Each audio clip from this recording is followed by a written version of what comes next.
everybody, welcome on in new band. Anyone else who may be watching too? The Great Ace Attorney Chronicles.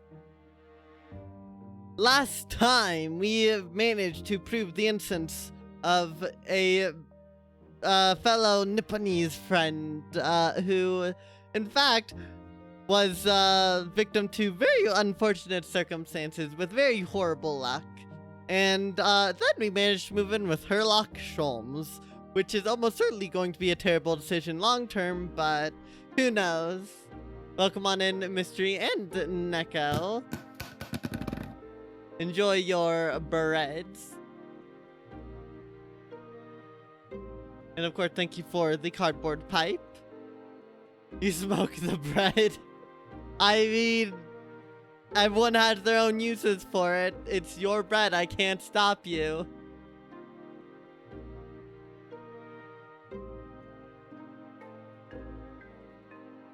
Nice 5, Neko. Very nice 5. Yeah, today we are apparently going to be seeing the very darkest depths of the British justice system. So I'm looking forward to seeing what that's all about. No big announcements or anything in particular. Should be just normal week. Other than the stream that's already happened, as y'all know. You choke on the bread and cough embarrassing yourself. Hey, again, you miss every shot you don't take. I respect it. Hey, at least you didn't roll a 1, otherwise you might have perished. Use the bread to make a lobster sandwich. It is an okay lobster sandwich. The lobster doesn't cooperate all that much, but it's just a mid sandwich. Had you rolled under 10, I think you probably would have ended up using a bomb factory lobster, so there's that at least. Alright, Neko, you can roll for the lobster sandwich. Lobster is super tasty, but bread is kind of stale, so it sticks to your mouth. Oh god, no, I feel like that's worse than 12. Like, yeah, the lobster is good, but still bread is not great whatsoever. And having it stick, ugh. Oh god. Oh, that's nasty. Yeah, we still have the roll command. That ain't going anywhere anytime soon. We also have 8-ball, I think. Do I have the 8-ball enabled? I think I do. Baru, be thankful. Alright, we do have an 8-ball enabled. That is nice to know. As I see it, yes, awesome. You know, Rue, that is a mood, doing that. Weedbot already knows. Weedbot knows that it's something that's beyond even its foresight.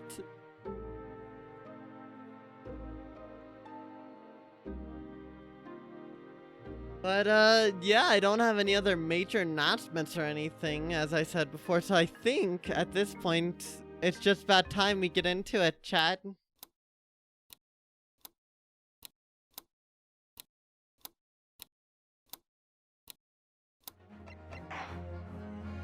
Let's do this. The Hound of the Baskervilles. It's coming! Sholmes's cry pierced through the thick wall of fog around us. Wisps of vapor flowed over the pistol as I cocked it, and I waited, breathlessly, in the stillness. The silence lasted for what seemed an eternity, until, at last, it appeared.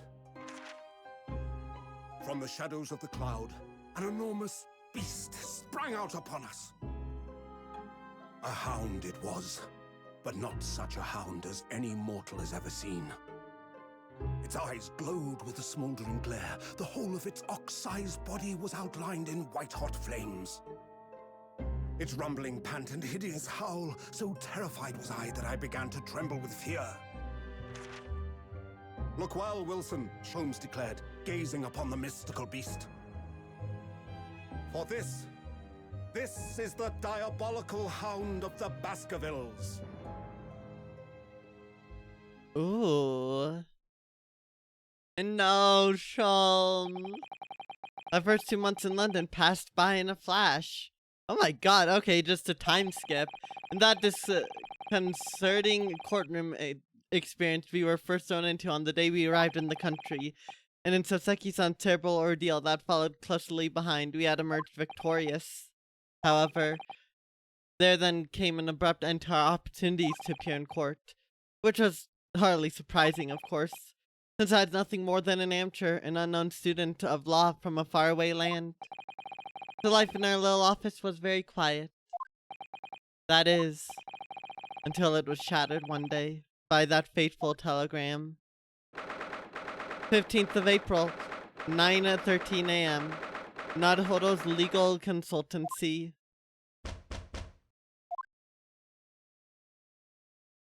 Hey, our office is looking nice. That morning, I'd woken by the unreserved knocking on the door by the telegram boy, but after he'd gone, Susada-san's behavior became very obviously strange. Susada-san? Yes? Is it time to leave for court already? Let me see, what case is it today?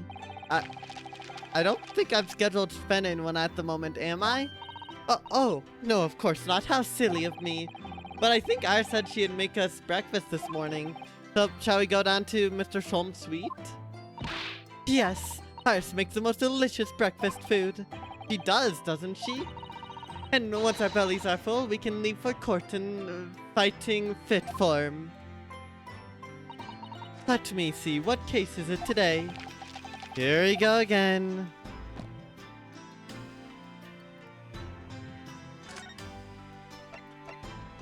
Soseki-san. I suppose Soseki-san will have arrived back in Japan by now, won't he? Yes, I should think so. He left immediately after that terrible ordeal. Which would mean he should have completed the voyage already, or be just a few days away. A fortnight ago, we had that very long telegram from him, don't you remember? Complaining of seasickness. But by and large, it seems the voyage has been going well. Is something wrong, Mr. Naruhodo-san? My brain is short-circuiting already, and we're not even, like, 3 minutes in. I'm just wondering, what might have become of Soseki-san had he stayed in London, that's all. You mean, as regards Lord Van Zeeks, the Reaper?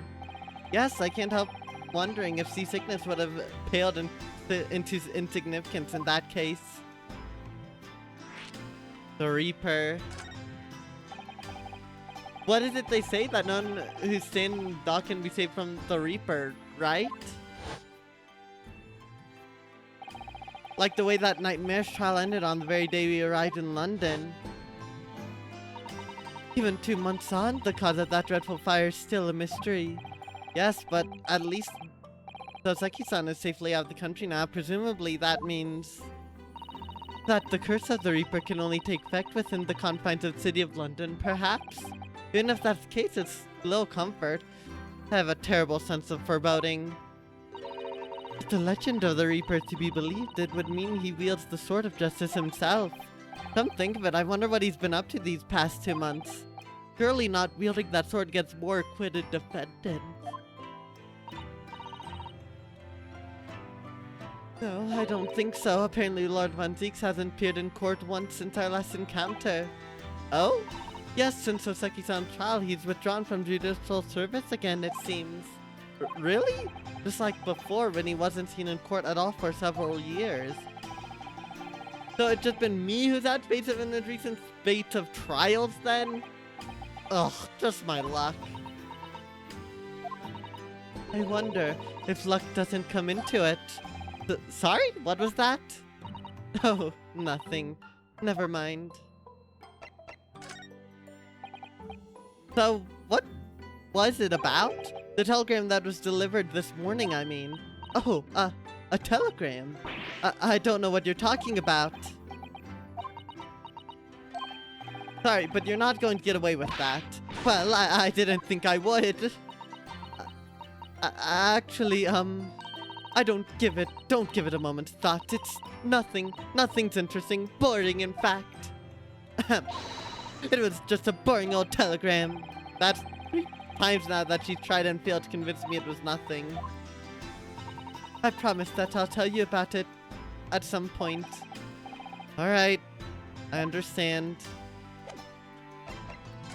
I have to do it, chat.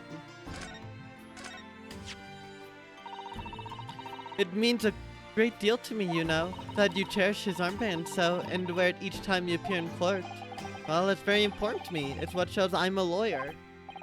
And whenever I wear it, I feel as though it gives me strength. Through Kazuma. I absolutely can't be without it. Especially when I'm at a critical point in a trial.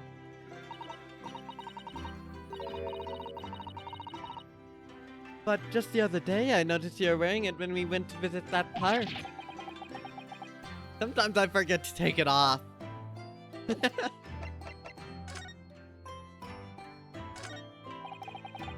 It's spring at last and the weather is warmer now. But I love the smell of fire and the steam rising from the kettle.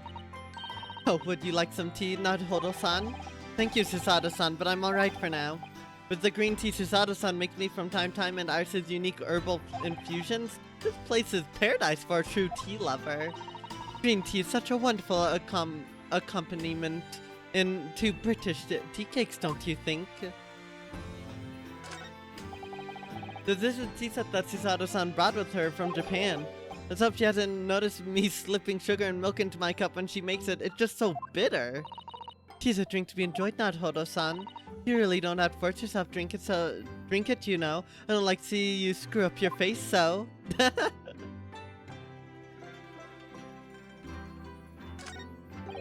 That spade has been in here since we started renting the place. Oh, that's not a spade, Naruhodo-san. It's a shovel. No, shovels are for digging. That's for scooping up loose material. It's a spade.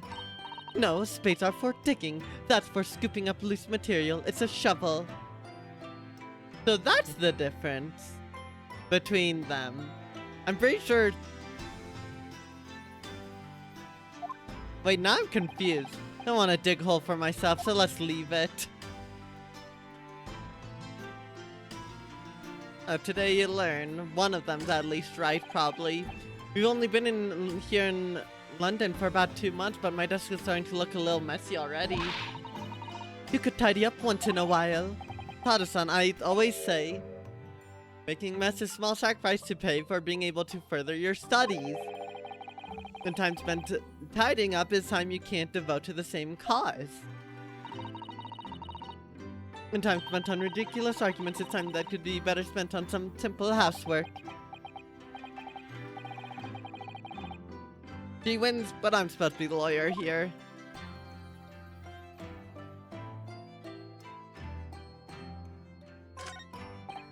Ah, the Dharma doll I brought with me from home. Still with only one eye colored in. I said I'd color the other eye once I won my first court case here in Britain, but you have one, haven't you? Twice, in fact. Because I feel as though I'm lacking as a lawyer. I tell you what, why don't you color the other eye in once you think I'm a proper, fully fledged lawyer? If you insist.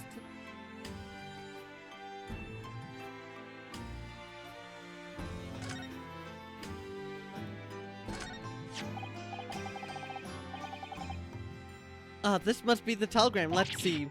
Ah! No, you mustn't look at that. Not under any circumstances. Alright, I won't. I was honestly expecting another Susato takedown. How sad. I'm sorry, Naruhodo-san, but you can be very mischievous at times. Then put the telegram away if you don't want people looking at it.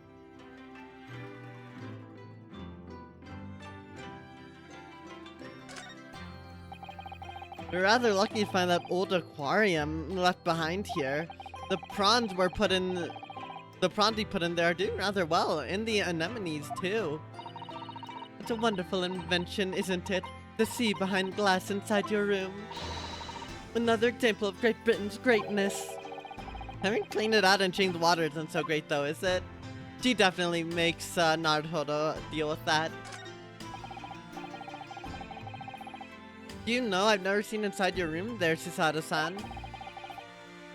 I've never even peeped inside. I should think so too. The young maiden's private chamber is a place of bittersweet secrets, you know. Whatever you say, young maiden.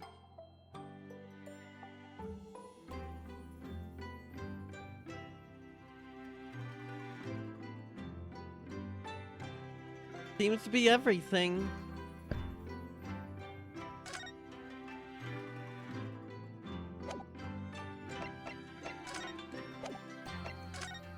Alright. The Sholm Suite. 15th of April. Sholm Suite.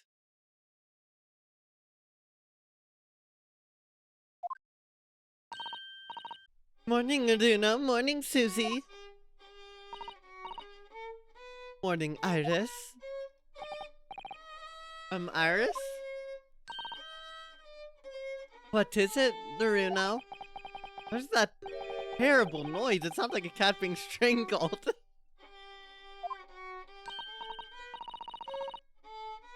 Yes, you noticed that, didn't you?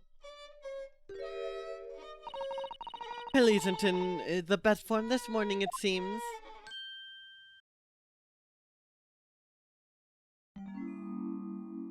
Sholmes? Hello. Hello, Mr. Sholmes. Good morning.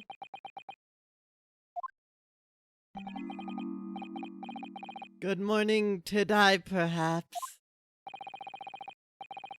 Has something happened, Mr. Sholmes? You look miserable in the way you were playing the violin before. My analytical mind is dead. Music dead. The world is dead. His machine's missing. Damn this blanched existence. That's all it is, my dear fellow. Nothing of consequence. Afraid I don't understand. Well, Iris, isn't it time we ate? Some dry toast and insipid coffee for me, if it's not too much trouble. Creature? Creature! Oh, look, it's a Wagahai. And Shom, very sad Shom's jump scare. Good morning, boy. That must be some sort of tiny door for cats to use, but how did it get in there? Aw.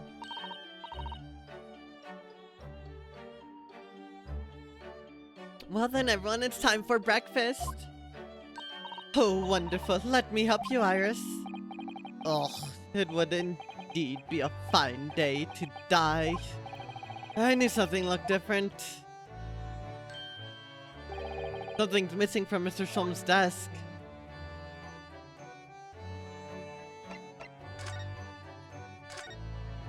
Let's get straight to the heart of it. Look at Mr. Shom's desk. It's completely clear. Isn't that enormous machine usually on it? We can never hope to understand what goes on in the great detective's mind, Mr. Naruto. Why, next time we're invited, we may find he's vacated the entire suite. That's scarily plausible, actually.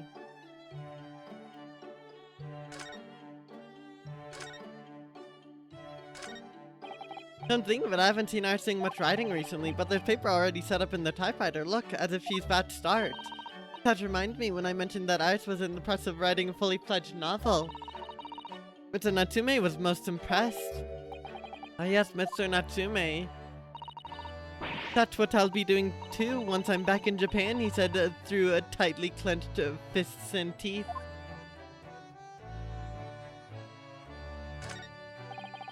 His beautiful tea set is there on the table as usual. A cup of one of her special herbal blends always helps me to relax when I'm feeling the strain. The English pastime of tea has many similarities with our own tea ceremony customs, don't you think? It's the idea of hospitality behind it. That's the essence of tea.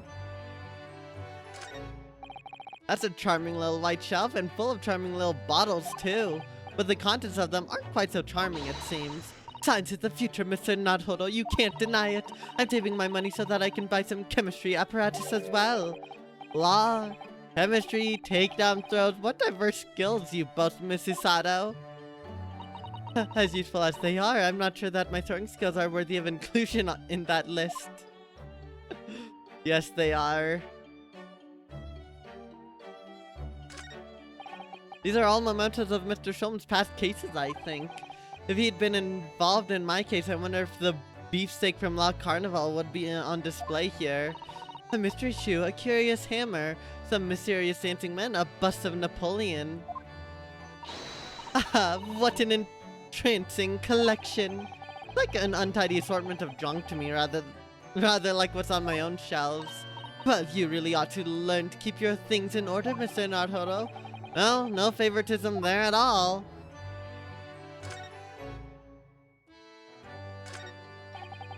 The fire's burning comfortingly in the grate again today. It's very different feeling to a Japanese hibachi somehow. Oh, look at that photographic print of a lady displayed on the mantelpiece. Could it be? Yes, it must be. It's the woman. Oh, how exciting. That's supposed to mean something to me. Oh, an achievement for having examined fireplace in Mr. Holmes' suite. With Susato in episode 5. Alright. So the woman. Weird. No idea what that's referencing. Looks like that huge metal chest is being used as a table for tea and coffee. It seems very sturdy with an equally sturdy lock. Mr. Naruto, you mustn't go around opening things. I always have to keep an eye on you, don't I? You're very mischievous. How do you come to that conclusion? The woman is a jump scare. So true. You know, I installed a mod for this game that increases the frame rate count because it's arbitrarily locked at 30 FPS, and it is so weird having it be at like 60 FPS now. But it's not bad. The game seems to be running perfectly fine. All sorts of these on shelves. Chemistry apparatus, books, papers, and lots of things I've never seen before. It's all heaped up so I can't help feeling that the whole lot is going to topple at any moment. Oh, it's such a charmingly untidy collection of paraphernalia, isn't it? This looks messy to me, like my desk. But you, Mr. Naruto, must learn to tidy up after yourself. No favoritism there, then. Oops, all favoritism. Oh, wait.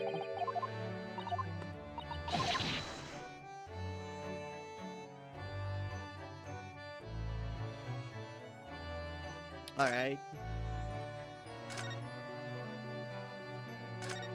VR? Ah, yes, the letters V and R inscribed on the wall and bullet holes. Isn't it the... Wait. Isn't it the initials of the queen or something? It's so delightful to see it in the flesh, having read about it in stories. It was so inspiring. I've fired 100 arrows into my own wall at home to make the character for Sue of Susato, you know. Super? But perhaps there's something the great detective does that you don't need to copy.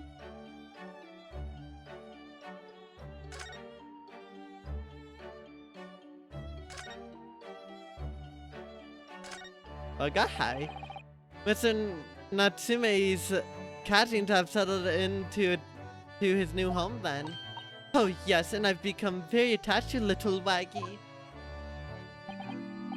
Oh. It appears previous owners completely forgotten to him. Cats are unfeeling creatures. Their muse is empty as the hearts of the muses. If Mr. Natsume had no intention of taking Maki back to Japan, I wonder why he kept him in the first place. He would have taken him if he could. But pets are strictly forbidden aboard steamships in our experience. And for good reason. Terrible things can happen if the rules of passage are not obeyed. Well, I don't mind, because Waggy is adorable. I hate how VLR is what I first thought of too, Rube.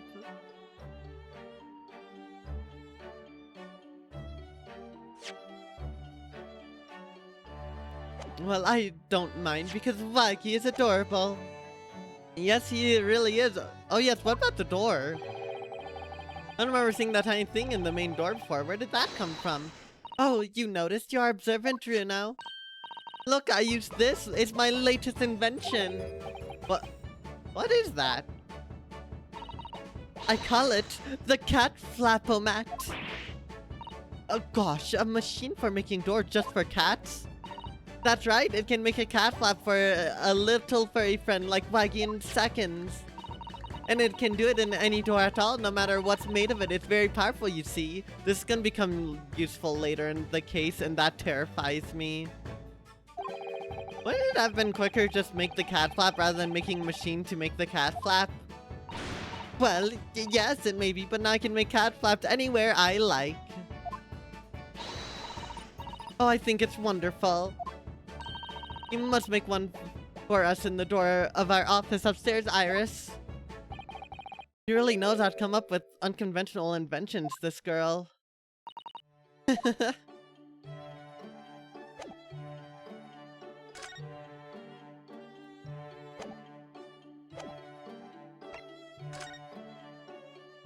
Wanting to die. You seem to be very unhappy this morning, Mr. Sholmes. What's happened? It used to be the case that in my hands, this violin sung like the dawn chorus. Its mellissonant tones would make flowers bloom. It would? But now, muses are enemies with me. The goddesses of music have thrown me over. Whatever do you mean, Mr. Sholmes? For hours I have bowed, for days even. Through the night I have endeavored to no avail. That sound, my tone, is lost. That brilliant, clear, unwavering tone. Gone forever! No more recitals of unbridled emotion!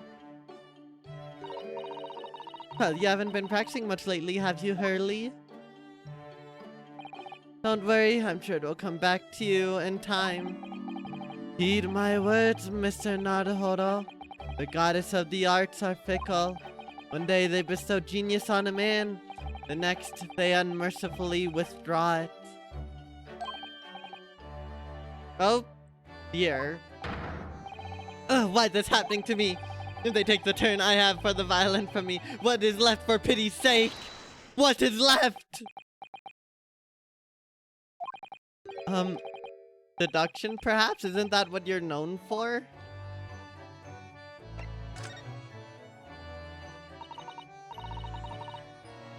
Mr. Sholmes, I don't like to pry, but your desk looks rather empty today. Ah, well done, Miss Susada. Your observational skills do you credit. Oh no, Mr. Sholmes. They pale into insignificance when compared to yours. You'd struggle not to notice, wouldn't you? I mean, Hurley's great analytoscope? That's at Windy Banks now. Sorry, it's at a Windy Bank? No, Windybank's the pawnbrokery. What? You mean you've pawned that enormous machine of yours? That's some considerable value, you see. Quite undeservingly. But isn't it a very important machine for your work? I do wish you had consulted us if your situation had become so desperate. I should have gladly passed what little income I have to you. Yeah, madame, things are far from desperate. But the pawnbroker has your wonderful machine. How can it be anything but desperate? Making use of a pawnbrokery is quite ordinary here in London, I assure you. It is? It doesn't sound ordinary at all. And it seems that neither of you fully understand how pawnbroking works. Oh, what's to understand exactly? What did you mean when you said we didn't fully understand how pawnbroking works? We people of London, pawnbrokeries are akin to banks. Banks? On Mondays, merchants relinquish their finest jackets and trappings to their pawnbroker of choice. With money they receive in return, they're able to trade happily through the week. And then on Saturdays, they go and recover their findings using money they've earned. I had no idea this had been a fascinating lesson for us. Oh.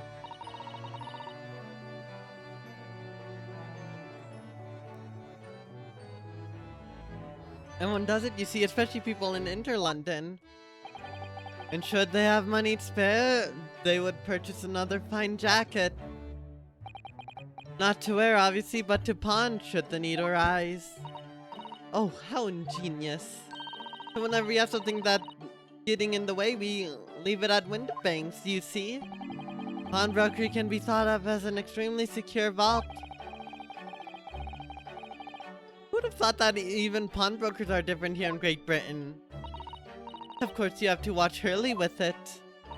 Sometimes he pawns things he really shouldn't. Don't you, Hurley? What does it matter? The world's dead to me now.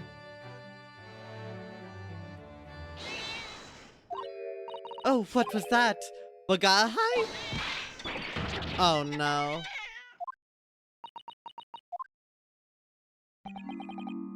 What was that? Oh no, Bagahai is tangled up in your violin. I think he thinks it's a toy. No, what's he doing to it?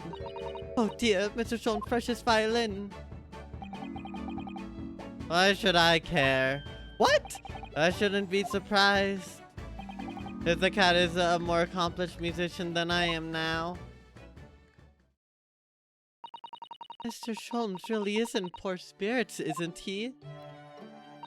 Well, anyway, I'll put it back where it lives, shall I, Hurley? Out of the cat's reach if possible, maybe we should assess the damage.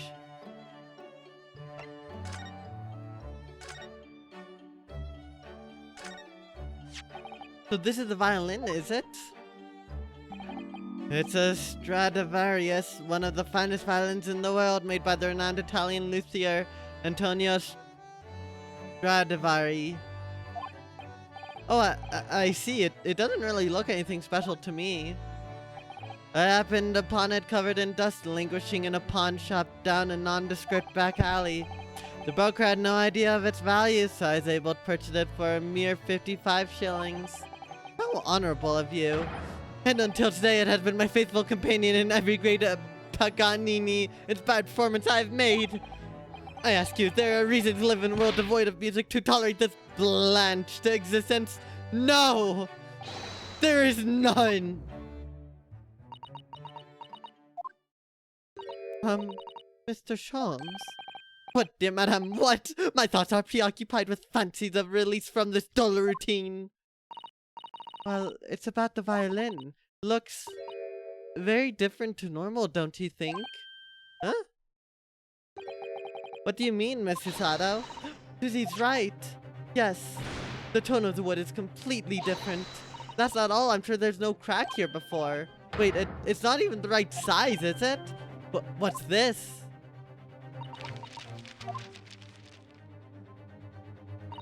I'm terribly sorry to have to tell you this, Miss Shulman, but that instrument isn't violin at all.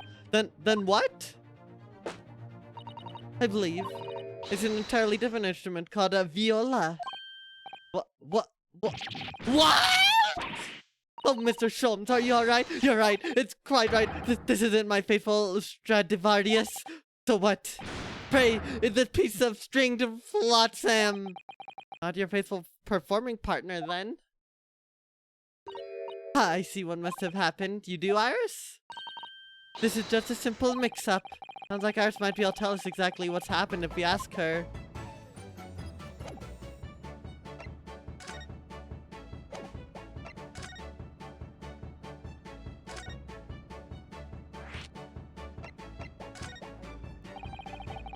What did you mean by mix-up, Iris? Well, you see, this viola, I mean, was at Windibanks until last week. At the pawnbroker's. Not Mr. Shulman's beloved musical partner. There's a proverb from these with which you are no doubt familiar, my dear fellows. Always let a beloved child travel. Yes, indeed. So you sent your beloved violin to the pawnbrokers in the hope that it would experience personal growth? Oh, what a wonderful idea. Last week I pawned my great analytoscope in order to release my precious instrument, but it would appear that Mr. Windbake mistakenly furnished me with this tawdry fiddle instead. But my ears cannot be deceived by the hollow timber of this piece of timber. No, but your every sense was deceived by the fact that it just had strings. Pshaw, fine state affairs this is, and why I always say, Mr. Naruto, never trust a pawnbroker, they'll try to fiddle you every time. But earlier you told us that you could think of a pawnbroker as an extremely secure vault. This is a fine mess. Come, Mr. Naruto, dilly-dallying will get you nowhere. Sorry? Crunching your toast with that vacant aspect, pressing your coffee so obtusely. Are you not a little embarrassed by your own conduct, considering the urgency with which we are faced?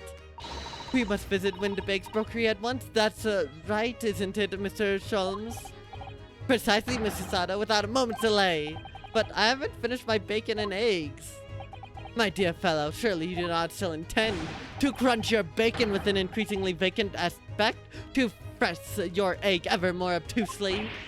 Alright, say no more, let's go then. Don't worry, Reno, I'd be happy to heat it up for you again later. Oh, thank you, Iris. As it happens, I'm rather curious to see what a British pawnbroker looks like.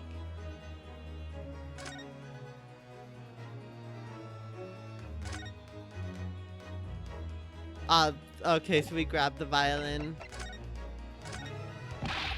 I must stop you there, Mr. Naruto. Unofficial I may be, but I'm nevertheless a professional. I couldn't examine such a humdrum item for anything less than 5 pounds.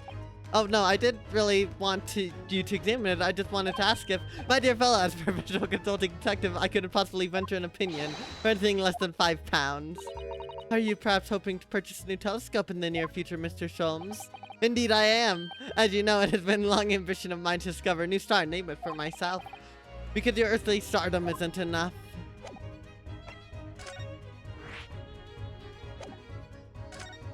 Alright. Baker Street.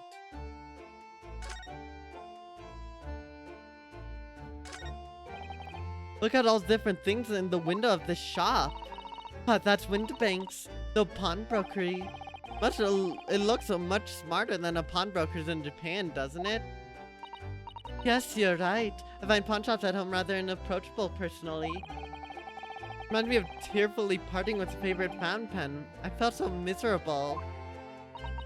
What doesn't kill us makes us stronger, Mr. Naruto.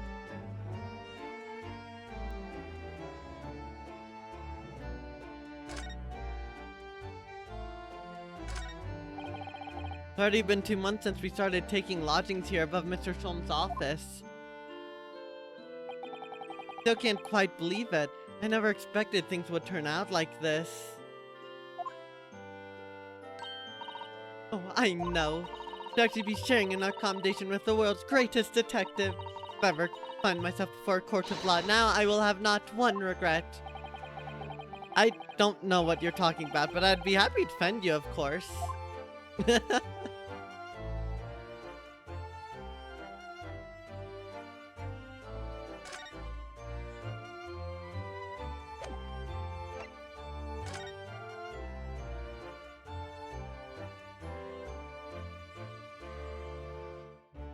This song's melody reminds me of a different song. I think it's like Lost in Thoughts and Alone, a Fire Emblem song. I don't know, that's all I can think of right now. Anyways, Winbake's Pawnery.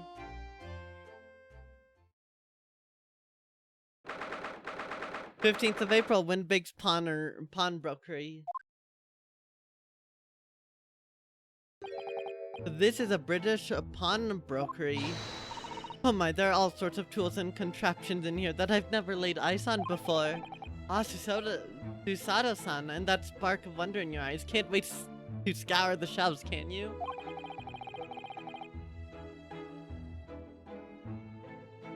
I get the impression you enjoy places like this? Oh yes, I don't know why, but seeing such a lot of things I don't understand is a real thrill for me. My dear fellows, let us not forget why we are here. Oh, Mr. Sholmes. We are calling on matters of business, not pleasure. Why is he punching Susato?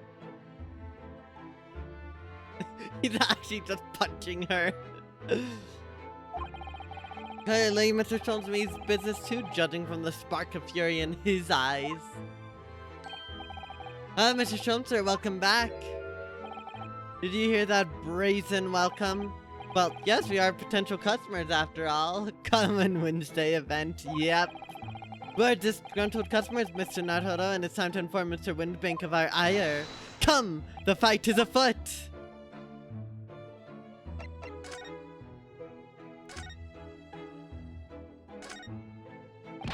What are you doing, my dear fellows? We are not here to browse for interesting curios. We have come to teach this broker a lesson. Oh, but there are just so many fascinating items. It looks as though we'll have to talk to Mr. Windbank first before you can explore in here, Mrs. Sato. Damn it, damn it, damn it. Alright. Mr. Windbank, about this. Let me see. I'll give you tuppence for it. No, I don't want to pawn it. Can we leave? Oh my god, we can leave. I thought Sholmes was gonna tell us to not.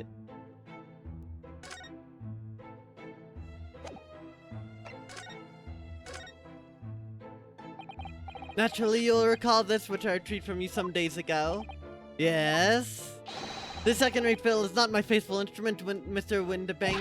The color of what is different, it has holes in it, it's not even the same size. One full summary of our observation, Mr. Sholmes. I'm so very sorry, sir. How utterly unforgivable of me, and an inexcusable mistake for a pawnbroker. There's only one way to make amends. But... what? I shall have taken my own life. I don't think that will be necessary, do you? If I may just say one thing before I pop off. Yes? It was you, Mr. Sholmes, who took it upon himself to remove the item the other day, I believe. Sorry? As I recall, I entered the storeroom to fetch your violin when I heard, here it is. Did? And when I turned to controvert you, you had taken the viola and left, sir. However, there can be no doubt that blame lies firmly at my own door for allowing you to leave. So I shall not grumble or grass any longer. May this guilt die with me. No, stop, my dear fellow, the fault is mine.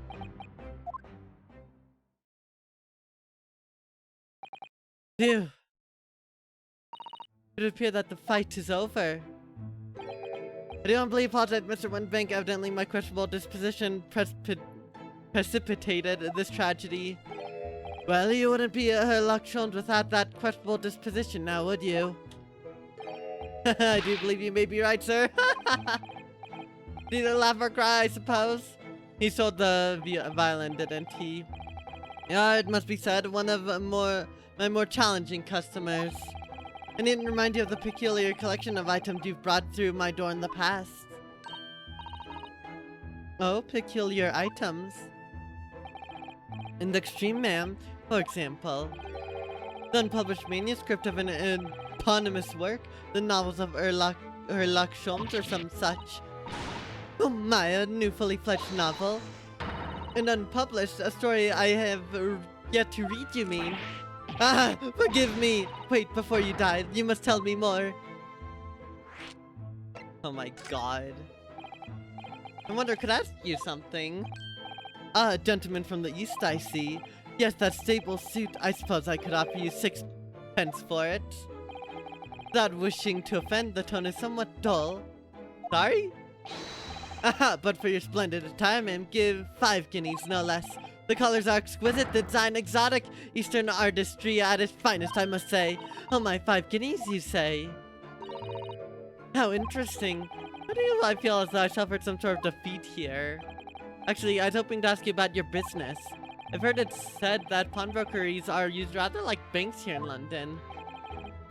Yes, sir, indeed. Many of my customers utilize the establishment as you described. I praise their items and offer them proportionate loan and 2 months of secure stowage. If in that time they pay the original sum to me plus the agreed interest, their items are happily returned. But what happens if they don't pay you the money?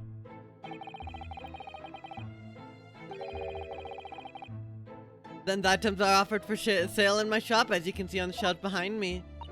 So you never sell items before 2 months has passed then? That's right, ma'am, that's right, which means some considerable responsibility rests on my shoulders. It's been 2 months since we arrived in London, so that's absolutely going to be relevant. Someone dropped an item off here and it just went on sale and just got bought or something like that. Which means considerable responsibility rests on my shoulders should a customer's precious belongings be lost. Only recompenses for me to end it all.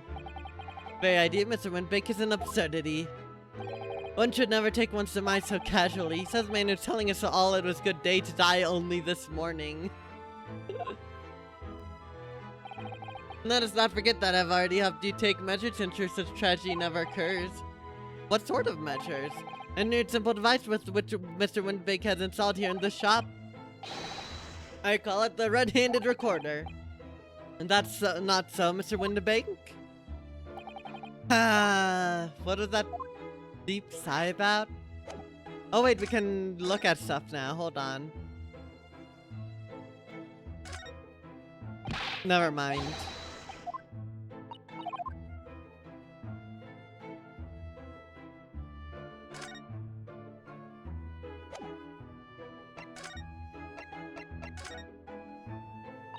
I must know more. Tell me everything. Wow, Soto sounds really fired up now. Is there really an unpublished story under this very roof? Well, one day a gentleman here brought an old metal chest, you see. I'd like to entrust this to your care for a while, Mr. Windbank. For a chest like that, 1 shilling, sir. Nothing more. That's something of great value indeed. Latest manuscript, recounting the adventures of one Mr. Herlock Sholmes. I beg your pardon, a manuscript? You wish to deposit a manuscript? Indeed I do, for I'm confident it will be quite safe here. And that was that. As such, Mr. Sholmes' latest tale of otherworldly mystery lies dormant in my storeroom. Mr. Sholmes, is that really true? I said that someone doesn't want to talk about this. Again, you need to pay a fee, do I not? Then kindly continue to store my belongings securely. Of course, sir, of course. They're safe and sound with me, I assure you, on my life. It's all very strange. What on earth is a red-handed recorder? Use your eyes, my dear fellow. They're just 2 below ceiling. I can see what appeared to be a camera attached to some sort of timing device.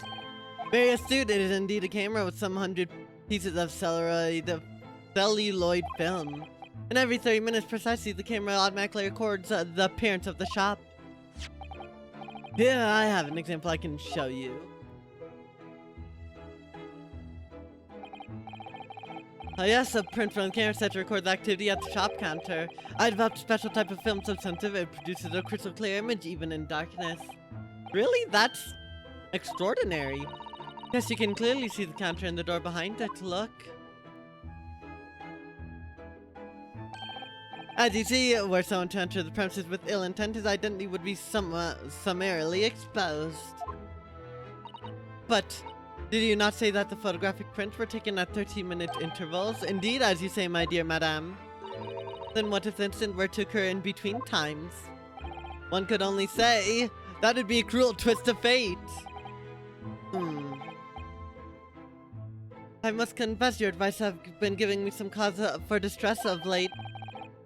I beg your pardon, Mr. Windbake, surely they're anything but distressing. Reassuring is the word. The cost of the film, sir.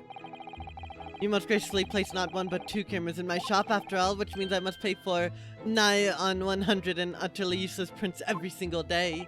I'm afraid the cost of the film would break me before I'm very much older.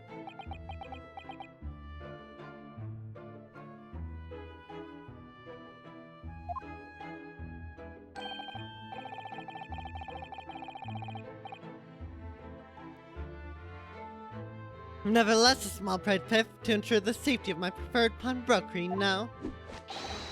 My dear fellows, we verge on an age where safety and security come at a price. Oh, heaven, help us. Now then, Mr. Sholmes, allow me to return your precious violin. Ah, the very thing, thank you, Mr. Windbank. Perhaps this might mark the end of the peculiar items you tried to pop. Because if anything were to happen to one of them, this would be the only answer. I really think you ought to stop waving that gun around. Someone could get hurt. Fear not. Sorry? I've only loaded a single bullet so no one but myself could possibly be harmed. That gun can be used. That's not really what I meant. Good day to you then, Mr. Wunderbank. Good pleasure always, Mr. Sholmes. So, Mr. Nodhoro.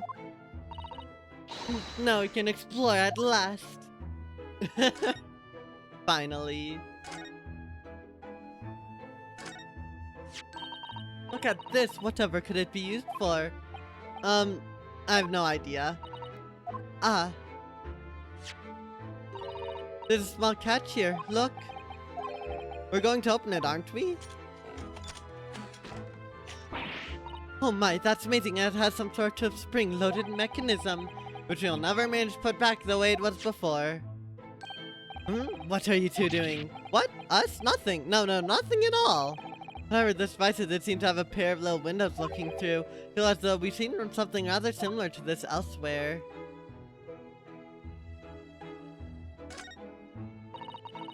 Now, what do you suppose this rather enormous machine does? Seem to have two little windows for looking through. Allow me to enlighten you, my dear fellows. What you're looking at is a stereoscope. Fascinating. Just popping in as it's for spoilers. Hope stream goes well. Of course, I already don't want to get spoiled. But thanks for stopping on by, and I'm sure stream will go great. It is aptly named, I assure you. Look through the eyepieces and see for yourself. Oh, I should be delighted to. Excuse me a moment while I have a look. Before you do, there's something I should point out. My dear fellows, in order to see the image properly, stereoscopically as it were, you will need to be cross-eyed. However, if that is beyond you, it is of little consequence today. Alright then, I'm going to try it. Ah! Mr. Naruto, you must see at once. Alright then. I need to be cross-eyed like I'm trying to look at my own nose.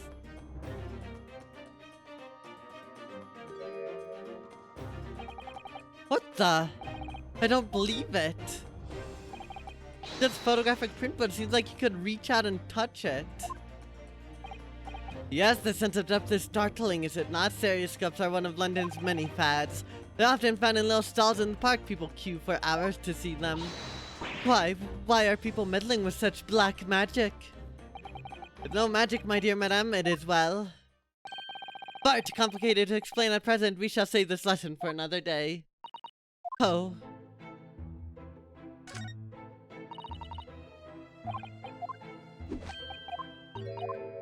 Wait, so this just sends us through the same conversation? Alright. I love how Shizato just, like, loses her mind.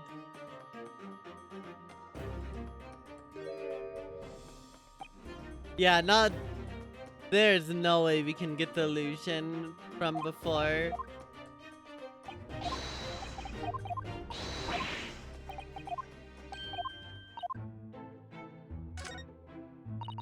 What an assortment of things there are on these shelves here. Crockery, footwear, clocks and watches, almost anything you care to imagine. Those are forfeited items offered for sale by the pawnbroker. What does that really mean, though? When you pawn or colloquially pop an item, the broker loans you money against its worth. He stores the item for an agreed period of time, after which the loan must be repaid. If not, he's free to display it in a shop for sale at a price of his choosing. Oh yes, now you've explained it, I'm noticing the low price tags on everything. Of course, simply by paying the agreed interest on loan, one can extend the period of safekeeping. So you may pawn that black garb of yours without fear, my dear fellow. A treasured university form? Never! It embodies my student spirit. Look at this. What could this lovely big shiny box be? That, my dear madam, is music box. Surely you have such things in your own country. Oh my, yes, but I've certainly never seen one so large before. You know what, speaking of music boxes, Oh, wait, shall we listen a while? Hold on. I was gonna enable the Undertale redeem, but...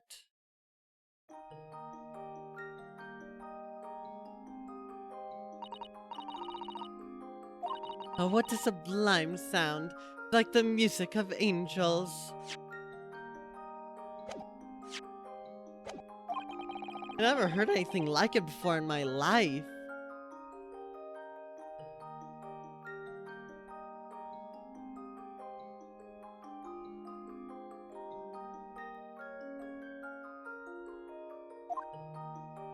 This particular specimen is of the larger variety commonly found in public houses and restaurants.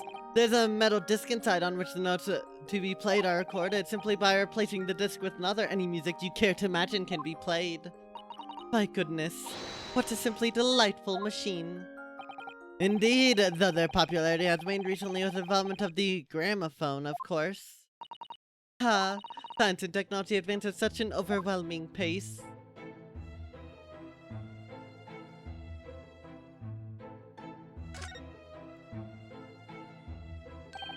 That's not a calendar you could easily miss, is it? 15th of April, today's date. Yes, that's not for sale, I must point out. It's an Eastern style page a day calendar. Every night at midnight, I tear off the front page to reveal the following day's date. The perfect calendar for a tearaway fellow such as yourself, Mr. Windbake. Who was it before he walked out of here with the wrong violin? Well, when the agreed sword period had passed without repayment, our calls are forfeited, you see, so I have to keep a close eye on the date. It's something of a pawnbroker's obsession, you might say. Oh yes, I can see you're very dedicated to your job. What? Only tuppence for it? That ain't fair, and you know it. That calls barely worth a penny, miss. I cannot offer more.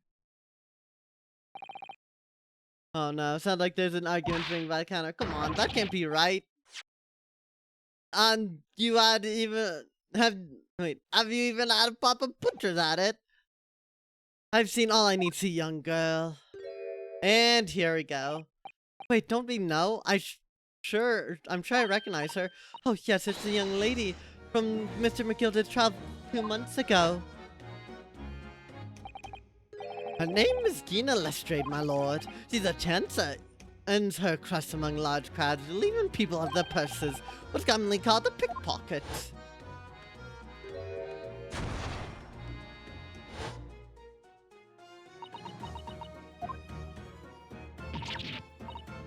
Gordon Bennett, you lot.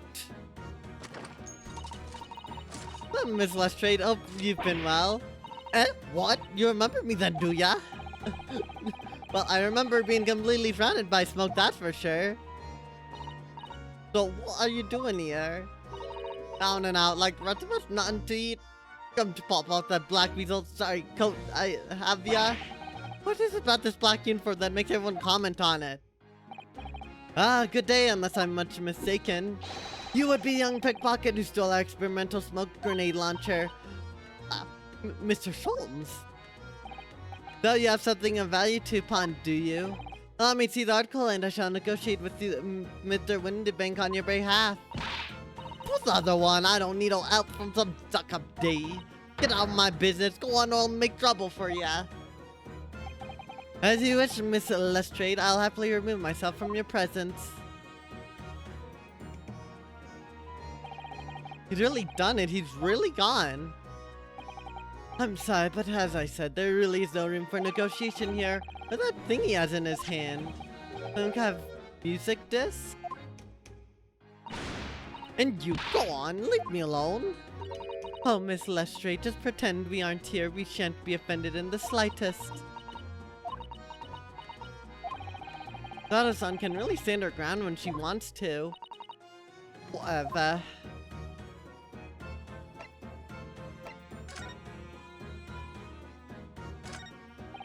Look at Mr. Winbeck watching diligently over his shop. There's still so many things I'm curious about. I don't believe this time for browsing, Mr. Nodhodo. We'll probably see whether that argument's been resolved yet, I suppose. Of course. Would you have a look at, that's strange. Where's my armband gone? What the problem? Something wrong? Don't suppose. You're looking for this? Yes, but how? And when? I got a talent for it, haven't I, Davin? That's bordering on black magic. And it makes what I'd about to say about my armband seem a little dull. So what do you want to tell me about then? Damn. Somehow, I didn't really think you were the sort of person who'd use a pawnbroker, Miss Lestrade. Yeah, well, I am, alright. I'm Londoner just like everyone else. That problem, is it? No, not at all. It's just that, well... Oh, I get it. I know what you're thinking. That thing probably don't even belong to her. Probably got it on the dive, didn't she? Yeah, I can see it written all over your Chevy Chase. I might have been thinking something along those lines. You're not going to deny it, Mr. Naruto? Alright, then I'm just going to come out and ask you straight. Do you pawn things that you steal from other people? Well, I don't know how best to answer that, really. Suppose, sometimes. You're not going to deny it either, Miss Lestrade. But not this time, alright? I swear, that thing belonged to me. This that Mr. Windbank is holding. Perhaps we should see what he has to say about all of this.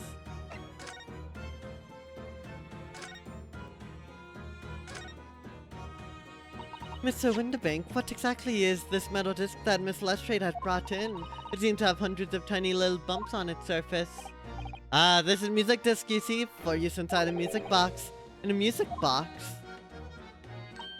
What? You don't even know what a music box is? You Eastern lot ain't savvy, eh? You know what a music box is? I just never seen one of these discs before. Small protrusion on the metal disc encode the tune to be played by the music box. You simply insert the disc and set the machine going and beautiful music plays. It's so incredible. Tell us, what tune is on this disc? Well, I'm afraid I couldn't tell you that. There are so many different types of music, you see. British made, German, Swiss. I have no way of knowing which particular machine that this disc was made for.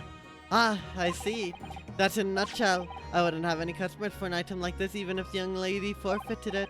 Really, I'm already offering more than I should have. At a penny. That's packet of lies. It told me that said it was well. Yee-hoo. Oh, you mind. It just ain't right, that all. This was good money. I know it is. Well, then you'll have to try your luck at another pawnbroker's, won't you?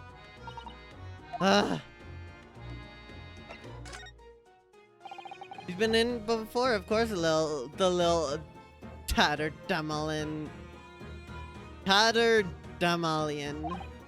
I see, and brought some dubious article or other with her every single time, I might add.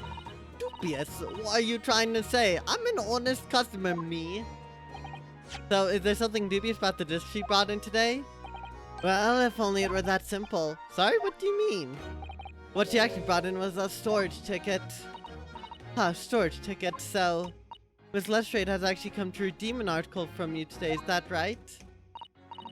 Yeah, that's right. Girl like me's a lot of stuff what needs stolen. Right, that's definitely dubious. The article in question would have been forfeited at midnight tonight, but she gave me the ticket for it and repaid both loan and interest.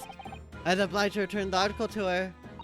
But what was the article? Do tell us, Mr. Windbank. Little scamp is wearing it, ma'am. The overcoat she's redeemed. Oh. What's wrong with that? It fits it, don't it? I mean, it's mine, so of course it does. What about the disc then? How did this come into all of this? Or how does that come into all of this? Ah, the disc is something else. A new article to pawn if the girl and I can agree a price. I'm confused. I thought you said that Miss Lestrade brought in a sword ticket today.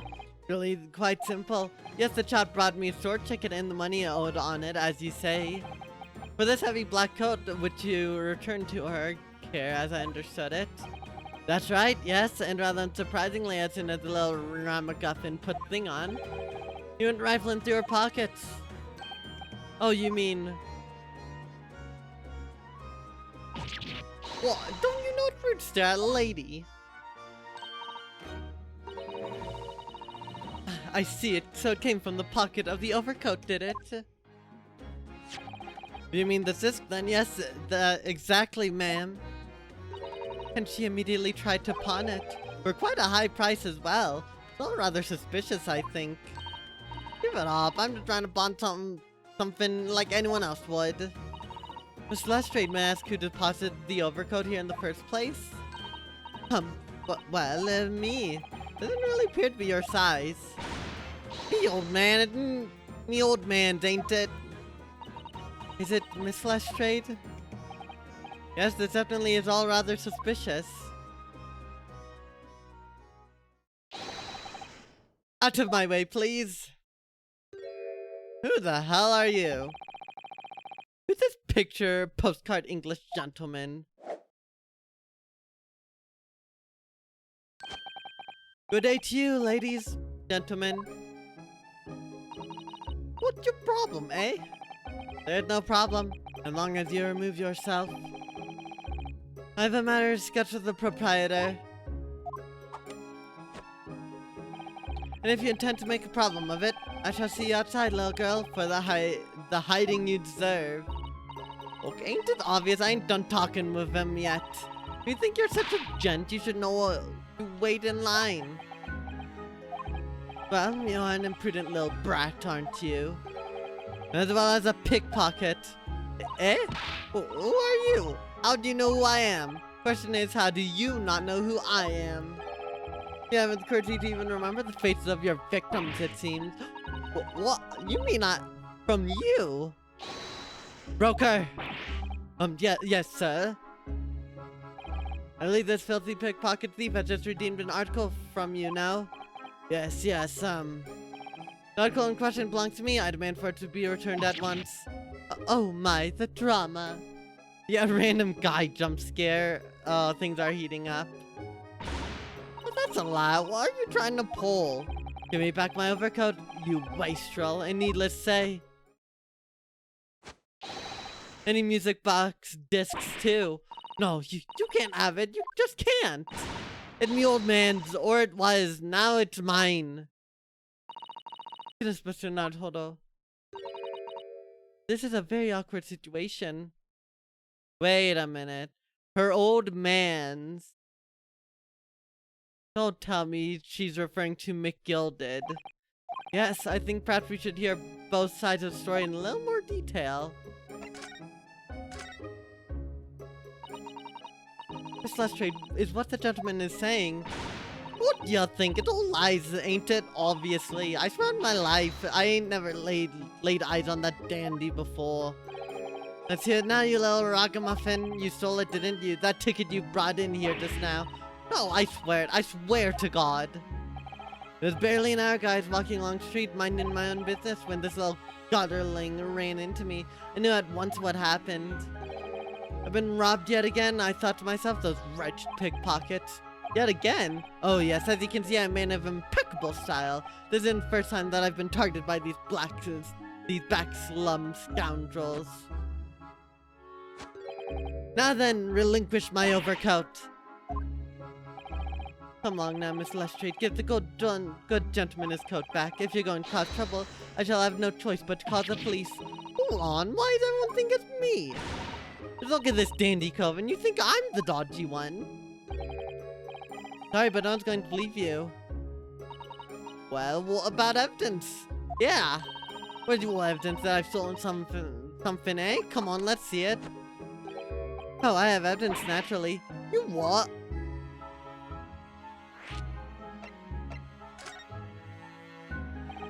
Evidence that the article Miss Lestrade redeemed actually belonged to this gentleman.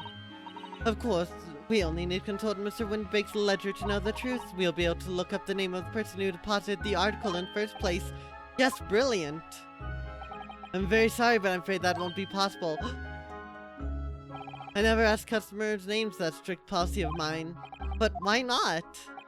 Well now, as you can imagine, some of my customers have circumstances to consider.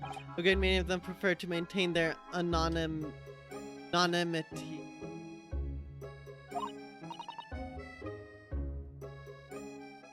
Yes, I see. But then how can you know if any article belongs to the person asking to redeem it? Oh, it's quite simple. Good sir. Might I trouble you for the watchword associated with the article in question? Of course, it's... Professor! Yes, that's right. And all the evidence we need, that gentleman is the rightful owner of the article without doubt. A watchword? Interesting. So about these watchwords, Mr. Windibank. Just as I explained, I never need customers' names when they deposit items with me. There are many reasons why certain customers would like to keep their activities secret. That wasn't exactly a subtle glance at Mr. Sholmes, was it? Oh my god, Sholmes. Great detectives have no dark secrets, none at all.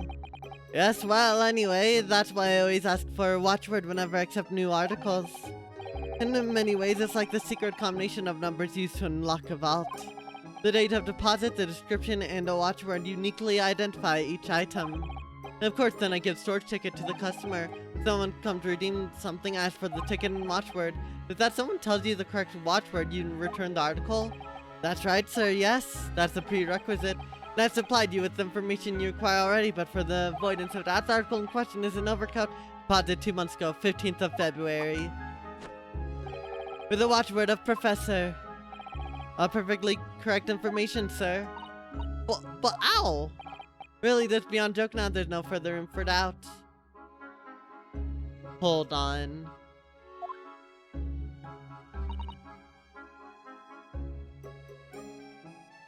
Hold on. I must have a screenshot of McGilded. No, he wasn't wearing his... Okay, he's wearing a different coat. But I still feel like maybe it was McGilded's. Maybe. I don't know.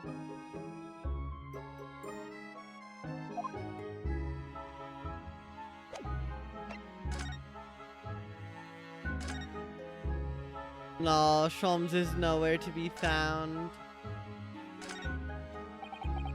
Excuse me, but who are you? One would expect the inquirer to introduce himself first. Though clearly you are not British, so perhaps our ways are foreign to you. Oh, sorry, yes, we're from the Empire of Japan. We're studying here. Sholmes jump scare. So many jump scares. Oh yes, Japan. I've heard talk of the place. Its inhabitants live on some fiery brown-colored soup, dressed up with exotic spices. You might be thinking of somewhere else. And what was that theatrical gesticulation about?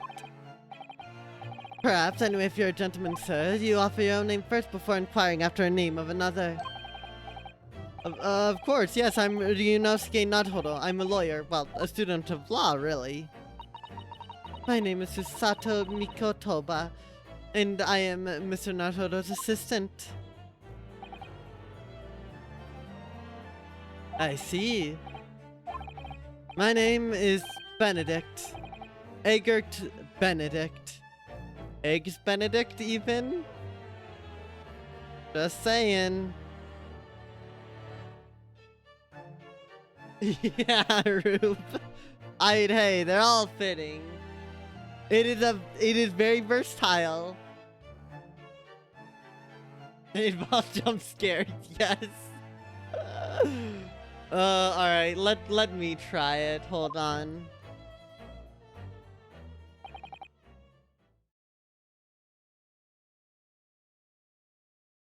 Alright, well I guess it doesn't really agree. Chant. Dora find an eye will hold himself and how he speaks, but that name is suspicious. Not just the matter at hand. You must train for another 2,000 years. Right, you give the is it true command with jump scare a shot. Let's see if you have truly mastered it. And if you have, then I accept defeat. Not just the matter at hand. My overcoat, returned it at once. Someone was style to carry it off. Oh, every move makes, every breath it takes. Can't stand watching him. Alright, you know what? I have to concede then, damn. You consider it a win? Gosh.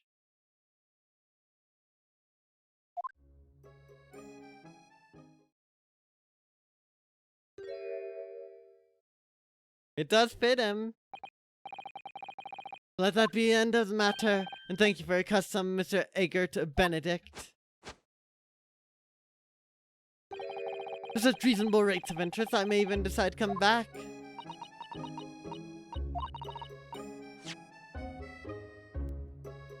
That's why I ate grown-ups. Just because I'm a diver, I don't think that makes me a liar. Contents of coat pockets, if you please, broker. But of course, sir, here's the disc for you. Just this one. Pardon, sir. I was expecting another, that is, I deposited another. Another disc? Oh, dear. I regret to inform you, sir, that what we deposited with me was merely the overcoat. The disc happened to be in one of the pockets, but I was completely aware of it until now. So, gutterling, you're hiding more of what's rightfully mine, are you? This way, I don't know nothing about it. Very well. I shall bid you farewell, say goodbye to style. Wait a minute, that disc is mine. Oh, damn. What do you think you're doing, you little tramp? You've drawn blood, you filthy animal. Oh my, yes, there's blood on the disc. Because of all those sharp little bumps. Man must have scratched his finger on them. I found it first, alright? I mean, it belonged to me, old man. Okay, so they're both liars, is what I'm getting from this. You're not having it. Oi, you take it. Me? If I hang on to it, then they have me off again, so you keep all of it. It's frustrating. Why is this so important to her? A metal disc used to play music in a mechanical music box. The piece of music which remains unidentified is stored on the disc by means of small protrusions.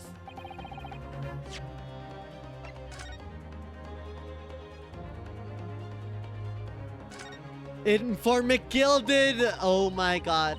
There's a little scrap of paper stuck onto the reverse side of this. Look, it's scribbled word too. It looks like for someone's name. For McGilded. McGilded? It couldn't be, but it is Mr. Naruto, a name I shall never forget as long as I live. But why? Why's his name on this? On the reverse side is a note that reads McGilded. Look at all the little bumps on this. They're so tiny. Howdy! Welcome on in, Micro. How are you doing? Yes, the protrusions are called pins, and they pluck the teeth of the comb to make notes. And just on the edge, there's a small amount of blood. Yeah, the blood of the mysterious Mr. Eggert Benedict. Miss Lestrade tried to grab this from him. The pin scratched his finger, it seems. Like when you're grating some daikon radish and accidentally catch your finger. Ouch, just thinking about it hurts. You there in the black library. Hand that desk to me at once, please. No, don't! Eli, I'm gonna throw liars. Ugh, what do I do now? How am I going to resolve this?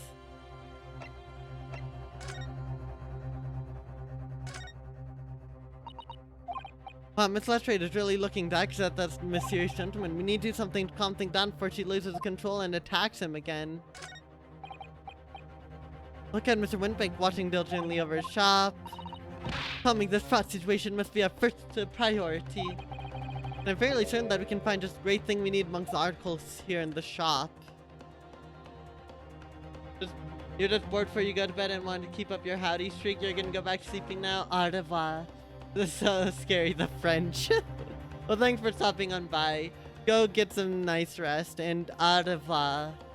However it's pronounced. Mr. Windbake is clearly at a loss here. We have to do something about this. Before he reaches for that revolver of his. Mr. Sholmes, what are you examining with such keen interest there? As you enjoy a bar of caramel, I see. So, you found me at last, Mr. Naruto. Sorry? After that young pickpocket sent me on my way, I was forced to lurk in the shadows. Cruelly ostracized as a result of you partook in the jovial atmosphere of fellowship. And nothing to occupy my mind, but I was too ashamed to let society see what my downfall had done to me. So feigning mock interest, I pretended to examine the tedious trinkets in this desolate place. Holmes found scared. Thus, as you truly observed, gnawing on the friend, I have left this 7% solution of caramel. Sholmes Caramel? Pray do you claim to understand the depths of my despair, Mr. Naruto, but how could you? I'm so lonely, so desperately lonely. Then why on earth didn't you rejoin the conversation? Things have gone from bad to worse here, you know? Yes, I've heard much of your conversation. Or rather, in my craving for human contact, my ears devoured every word that was uttered.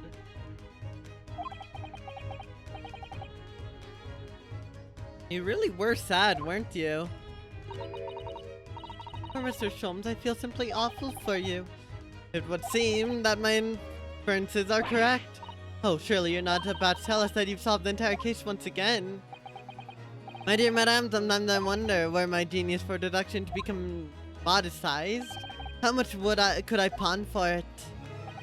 Seems Mr. Sholmes had another of its flashes of inspiration, but who knows if it'll help to resolve situation between Miss Lestrade and the mysterious gentleman.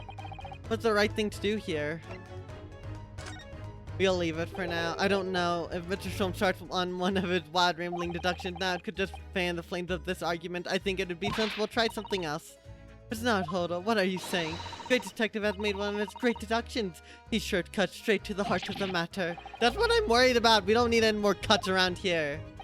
Dear me, you seem decidedly agitated. Clearly, I shall have to take the reins. Yes, please do, Mr. Sholmes. Looks like we're going to hear this deduction whether I like it or not. Well, Miss Lestrade, it appears you find yourself in something of a predicament. Well, where the blue blazes have you been, eh? Pardon? When ladies in trouble, she's supposed to be there to help. Right away, not an hour later. Harsh. Who, pray tell, are you? Mr. Egbert Benedict. You have in my eyes a veritably encyclopedic array of curiosities about your person. Nevertheless, there are two immovable conclusions I have drawn.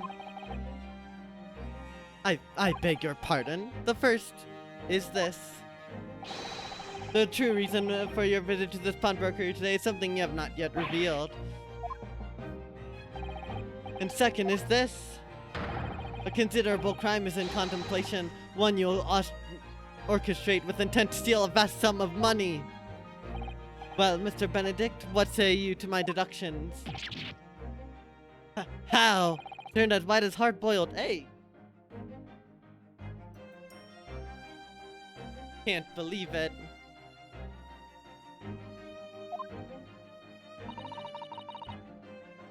It would seem that once again Mr. Sholmes has made a flawless deduction. Just who do you think you are, sir? Ah, yes, as I hoped. That is precisely the pained expression I was looking for.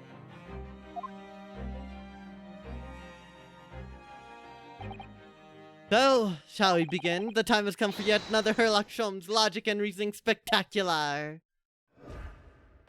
The great deduction. The game is afoot. Mystery man's aim.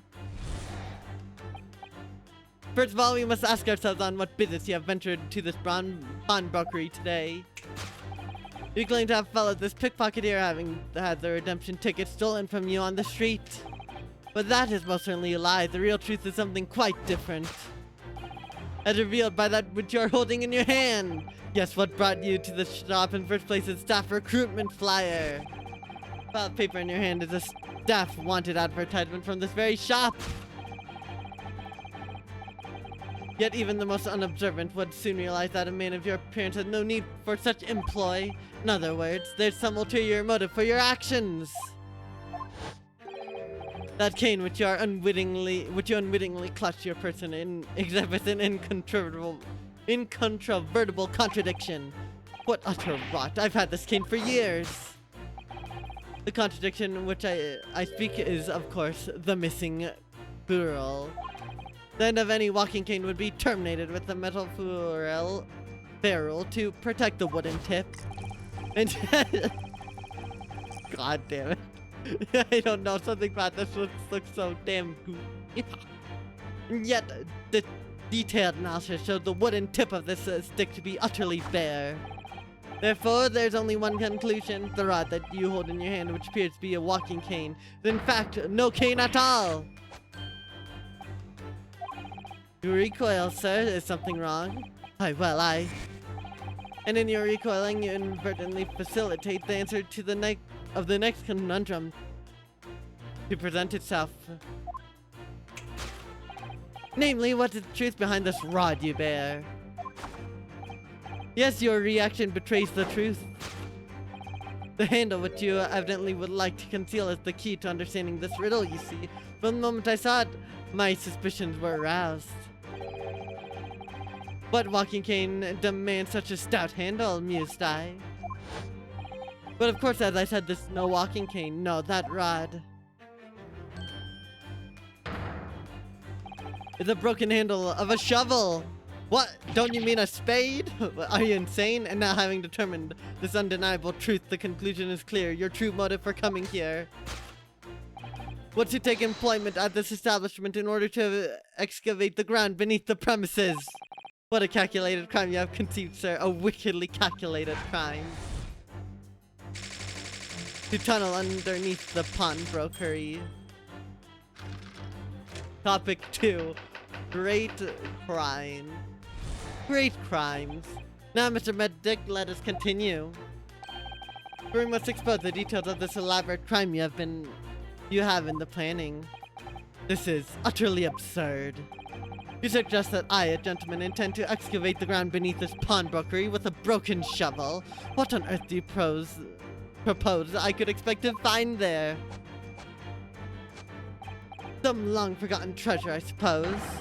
Save for such a fanciful theory, what possible reason could I have to do as you say? Oh, but there's an ample reason. As you are only too well aware, Mr. Benedict. And your furtive glance is more telling than I could have hoped. What? Let's consider what would motivate a man to infiltrate a shop such as this and covertly dig beneath its floor. The answer is revealed by the council notice on the counter, which your eyes were inadvertently drawn. This letter gives notice of public works to be carried out in the local area. And according to the enclosed plan of the upcoming sewage works, beneath the shop runs sewer that adjoins another one that runs under the bank of the opposite side of the road. This madness has entered the sewers now, has it? By excavating the ground beneath our feet, you would gain access to the waterway that flows in very close proximity to the great vault of the financial institution opposite. What are you? In summary, sir, you devised a master plan to pull off an elaborate bank robbery by dint of the underground tunnels. But master plan? Which brings us to the last and final chapter of this lurid scheme. Was what plunder did the thief hope to make off from the underground vault of the bank? Are you quite serious? Having consulted with Scotland Yard some days ago, I happen to know the answer. But naturally, the answer's no secret to you, is it, Mr. Benedict? I have no idea what you're talking about. Allow me to present a rather interesting piece of evidence. You see, this picture postcard tells us all we need to know. Postcard of the Great Exhibition. I'm afraid you've quite lost me. Currently in the final stage of preparation, the Great Exhibition will soon be underway. The government has provided extra funds to complete its centerpiece, the Crystal Tower. Funds that currently sit in the vault of the bank on the other side of this road. Pardon? Yes, the considerable crime you have been contemplating is the theft of that which sits in the vault of that bank, the special reserve funds of the Great Exhibition. Of course, that is top secret police information, so keep it under your hat, please. 10 out of 10. To steal the Great Exhibition's reserve funds. I mean, we've heard less crackpot theories from him. This thus concludes Sherlock Holmes' great deduction of this pawnbroking puzzle.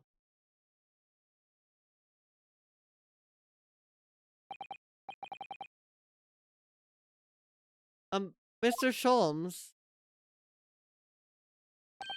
Well, Mr. Naruto, an impressively upbeat deduction for a detective raked with loneliness, would you not agree? Was it true what you said about the bank over the road and what it has in its vault? Indeed, though few know of its existence, it is one of the government's most closely guarded secrets. Gregson told me in the strictest confidence. Could you really have gone and said it in front of a thief then? Not that she could probably do much, but it's still not very smart.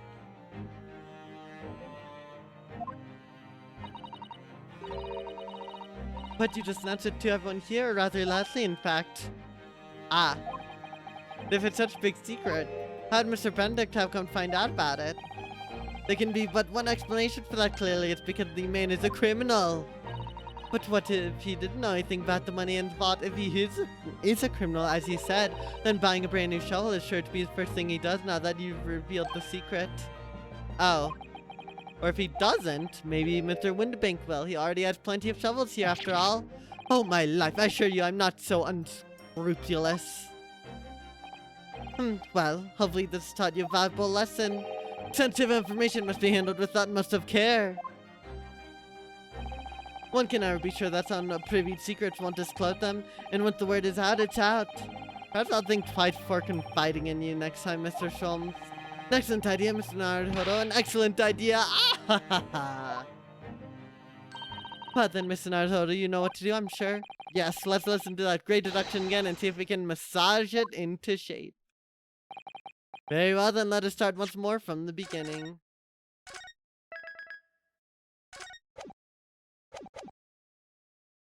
True moment from Mr. Sholmes. Very, very true. Of Herlock Sholmes' magnificent logic and reasoning spectacular. Course correction, hold it, Mr. Sholmes. Tell underneath pawnbrokery, I don't think that's quite it. First of all, we must ask ourselves on what business you have ventured to this pawnbrokery today. You claim to have followed this pickpocket here, having had the redemption ticket stolen from you on the street. But that is most certainly a lie. The real truth is something quite different. As revealed by that which you hold in your hand, yes, what brought you to the shop in the first place is the staff recruitment flyer. So, by Mr. Sholmes' reasoning, Mr. Benedict came here in order to apply for a job so he could dig down through the floor. Yes, and attempt to tunnel into sewers to gain access to the money in the vault of the bank across the road. But he wouldn't get very far with a broken shovel, would he? No, I think it's fair to say his motives lie elsewhere. The question is where? What did bring Mr. Benedict at this particular point in time?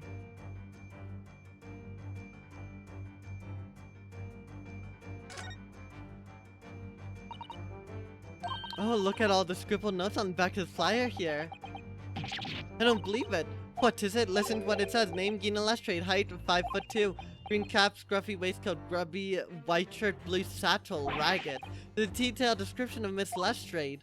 Goodness, there's even a sketch of her, hat and all. Although if he showed it to her, she'd fire that smoke grenade launcher in his face for sure. And look, the details of the shop have been written down here too.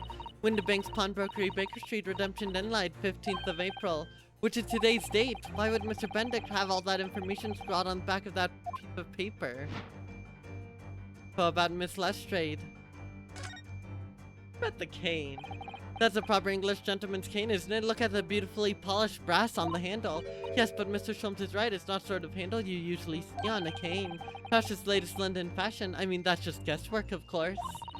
Perhaps you could adopt a cane, Mr. Naruhodo. It might rather suit you. I have a feeling it might argue with the sword around my waist. Stylish hat. That silk top hat is whiter than white. Only an English gentleman could hope to carry something so bright. But it looks so incongruous with the black overcoat, don't you think? Perhaps it's the latest London fashion. I mean, that's just guesswork, of course. How about it, Mr. Naruhodo? I think you'd look very fetching in a white top hat. Well, you know, I think it might rather look incongruous with my black university uniform, so... Damn. Alright. Take that!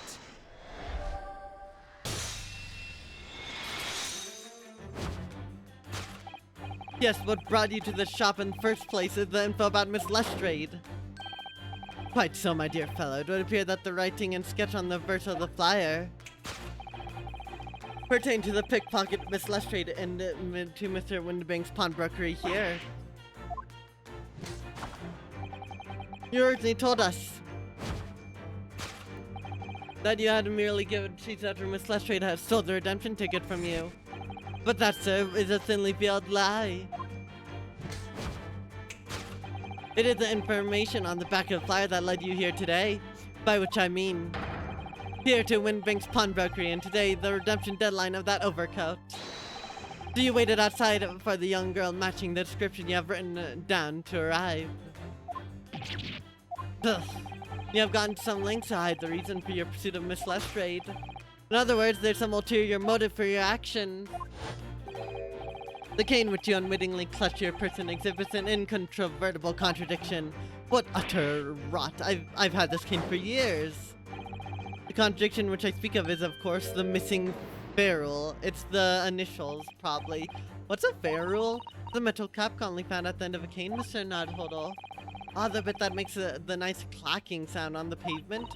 Yes, exactly, and Mr. Sholmes is right. It appears to be missing on this cane. But it doesn't actually look broken, does it?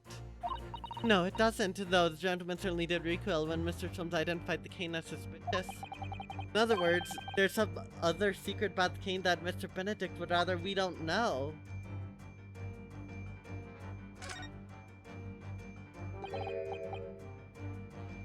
As stylish as it no doubt is, I don't think this white top hat suits me, do you? No, not at all. The more I look at it, the more something strikes me as suspicious about it. I think perhaps it's not so much that it strikes you as suspicious, but rather that the hat is just striking. I suppose you're probably right. The hat isn't what we're looking for.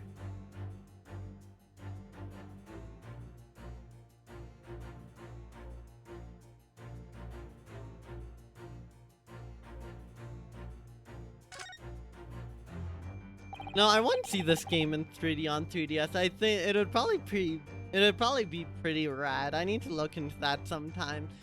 The end of this cane is just bare wood. Yes, and according to Mr. Sholmes' deduction, this is where the shovel blade would have been attached. Couldn't it just be that the tip fell off? Sorry, Mr. Naruto, but I couldn't possibly speculate.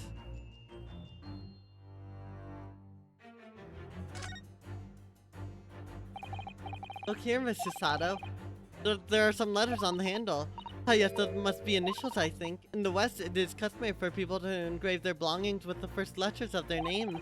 So Erlock Sholmes would be HS, you mean? That's right. And the initials on this cane, obviously. Oh, AG? Why does it feel as though that's not quite right? Gina. Take that!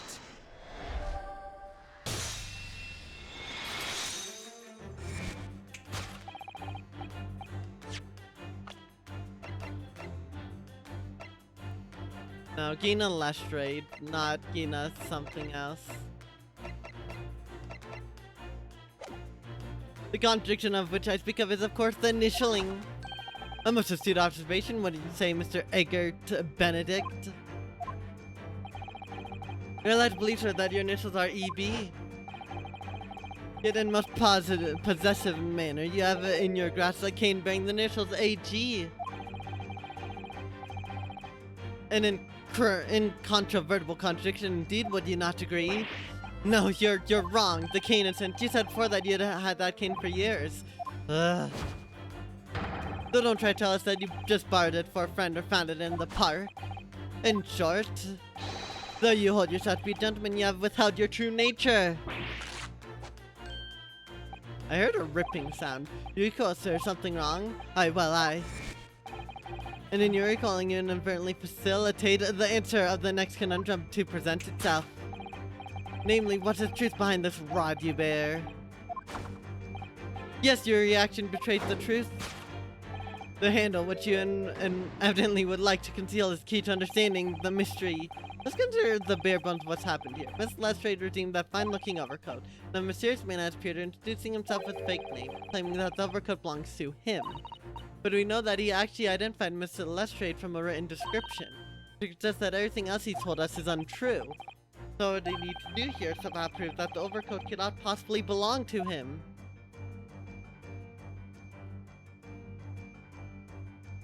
The seam. There.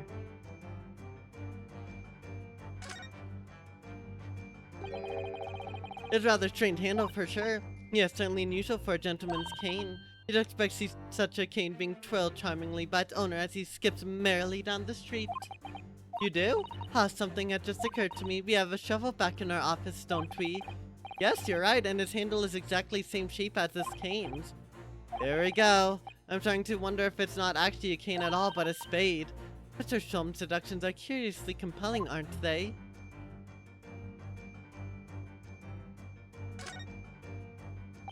I've been looking closely at this hat for some time now. It suddenly occurred to me that a bright white top hat like that might just be the hat for me. You like it, don't you? I think I do, don't I? Well, in that case, you could see if there isn't something similar among Mr. Windibank's forfeited items. After we've concluded our investigation, we must focus on the task at the moment. It is neat that they had to 3D model, like, everything in these rooms. I love that.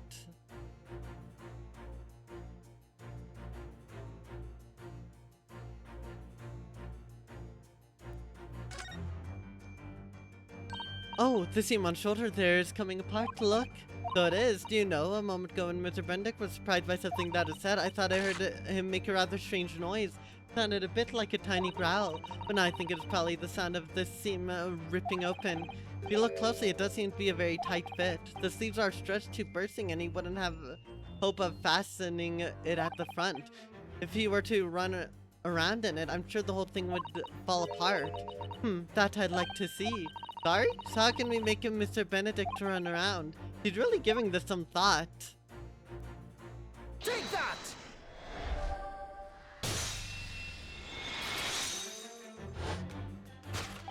The split seam which you evidently would like to conceal is key to understanding this riddle, you see.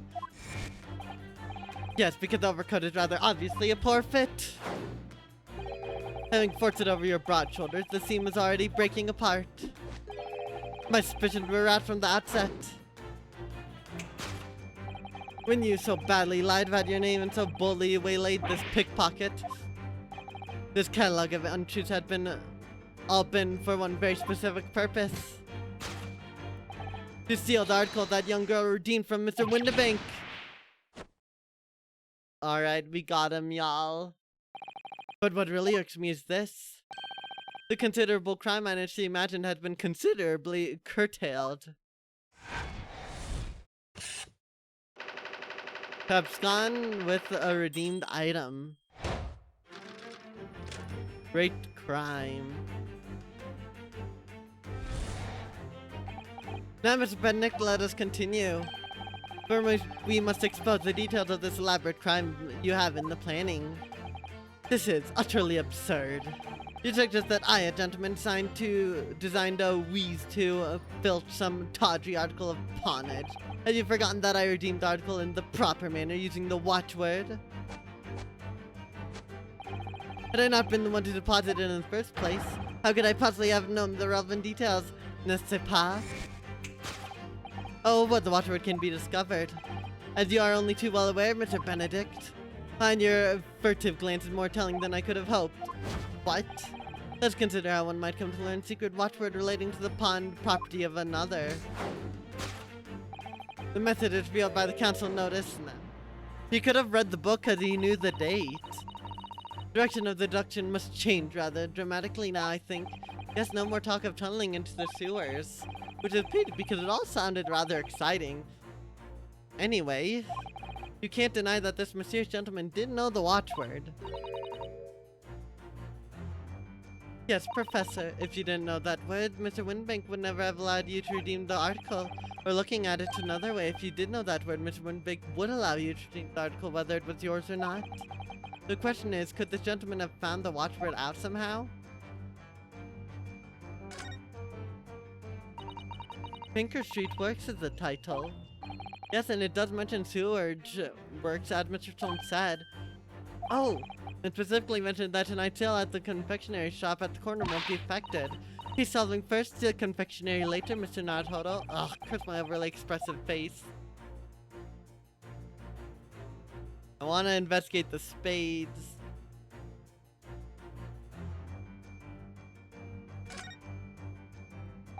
This is Mr. Windibank's gun. Yes, loaded with only one bullet, he said.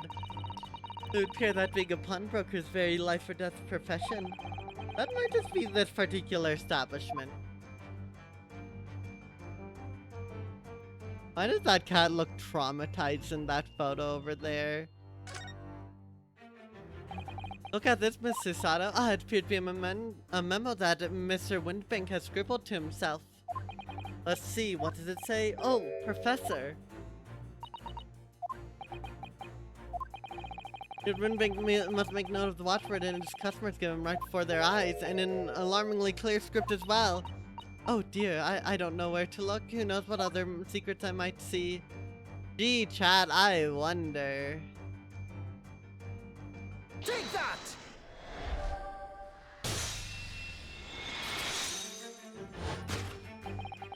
Message is revealed by a notelet on the counter which your eyes were inadvertently drawn. Yes, the broker here follows the same procedure whenever a customer comes to redeem an article. He asks the customer for the watchword and notes down the response uttered on a notelet he has on hand. Then he consults his ledger and confirms whether or not the watchword matches that of the article in question. I expect nothing less of a diligent pawnbroker. But his diligence clearly has its disadvantages. What are you talking about? It is increasingly apparent that you are present in the shop for your accusation against Miss Lestrade.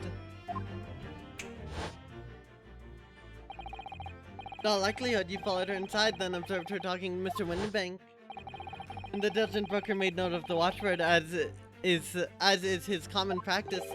You observed him writing the word professor on the notelet beside the ledger. That, sir, was the master plan you devised to steal the pawned article from young Miss Lestrade. Master plan? Which brings us at last to the final chapter of this lurid scheme. Why would he go to such lengths to redeem that particular article from this pawnbroker? You're quite serious. An ill-fitting overcoat hardly seems to justify the effort, much less a worthwhile music box disc. But naturally, you had very good reason to make them yours, didn't you, Mr. Benedict? I have no idea what you're talking about. Allow me to present a rather interesting piece of evidence. See, this picture of postcard tells us all we need to know. The articles we're talking about are the overcoat and the music box disc that was in one of the pockets, which according to Mr. Windbank isn't even worth a penny. Yet this man went such lengths to steal them. Why? I wonder if perhaps we already have the evidence we need to explain it, Mr. Naruhodo. Really? Yes, we do. Obviously, we only have 2 pieces of evidence, and it's probably not the armband.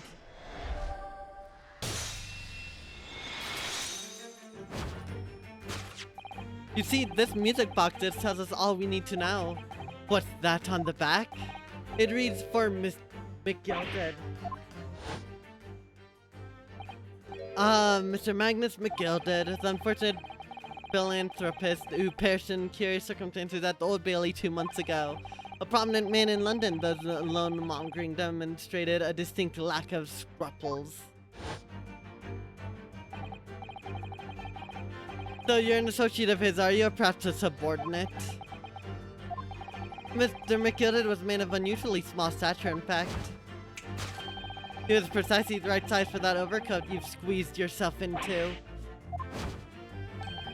Your true identity remains shrouded in mystery, Mr. Egbert Benedict, but the final conclusion here is crystal clear. The reason you came to this pawnbrokery today.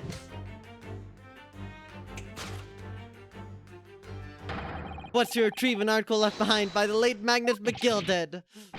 Ah, there we go, chat. To acquire an item deposited by Mr. McGilded.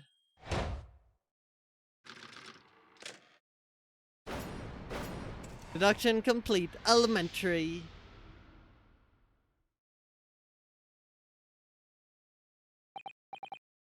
Well, Mr. Magnus McGilded, not a name I expected here in these circumstances. Sir Sholmes, I'm afraid there's something very troubling on my mind. Pray tell, Miss Susato. Well, according to what Mr. Windbank told us earlier, today was the final day on which the code could have been redeemed, was it not? Yes, ma'am, that is correct. Today would have been precisely 2 months since it was first deposited. Would have been 15th of February, sir. That's right. It's all carefully recorded in my ledger. Deposit at 10:30 p.m. See? What? But that suggests. Yes, 15th of February, precisely the day on which the omnibus murder took place. And 10:30 in the evening. It's precisely at the time at which the terrible events were unfolding. Suggestive is not the word. It would seem the matter is entirely beyond coincidence. You are, of course, at liberty to make whatever outlandish deductions you choose, however. Oh, I must insist you hand over the music box disc now. It would be a very terrible shame for you to return to your native land in a box. Oh, what do I do? Absolutely not. I'm taking it to my grave. There are some things a man must protect at all costs. This may well be one of those things, then again, may not. Mr. Windbank, this is my shop. I can't allow harm to come to my customers. If that were to happen, I should have to take my own life. Mr. Windbank, no. That's enough. Yo? Inspector Gregson. Inspector? That's right, sunshine. The alarm was raised in one of our dedicated emergency lines. So we got here as we could. Now what's all this about, eh? Oh, praise be, you're here at last. I was moments away from forfeiting my own life in my very own establishment. Seem you have the upper hand.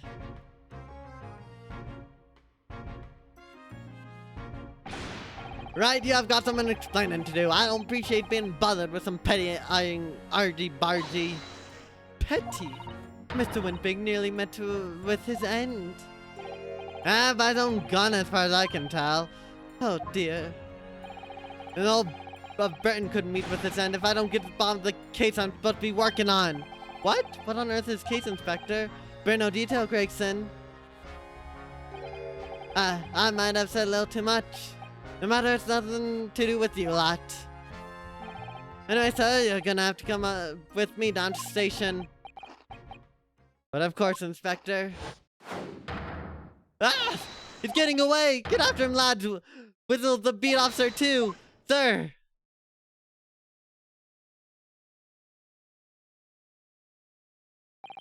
There's been a spate of thefts at pawn shops around here recently, so we fitted emergency buttons underneath cannons for brokers to let us know when there's trouble. Oh, Inspector, I was very worried there for a while. Very worried indeed. Now then, Mr. Permanently in the morning. Oh, yes? I'll be taking that whatever it is of Mr. McGilda's down to the yard, thank you very much. Hand it over. Oh, yes, of course.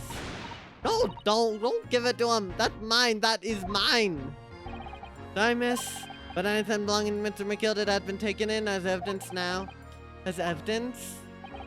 The police demand something as evidence, my dear fellow. We have no choice but to captivate. Capitulate. Is all yours, Inspector? And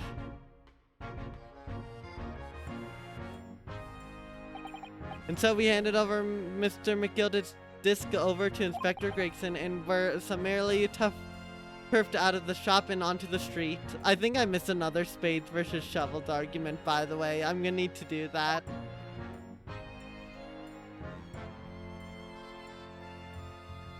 To be continued.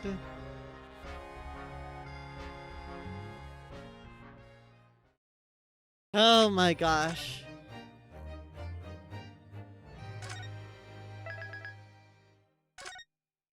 Well, with that, this is a perfect time to be going on break, because I need to go do that. First VLR of the case. Yes, it is.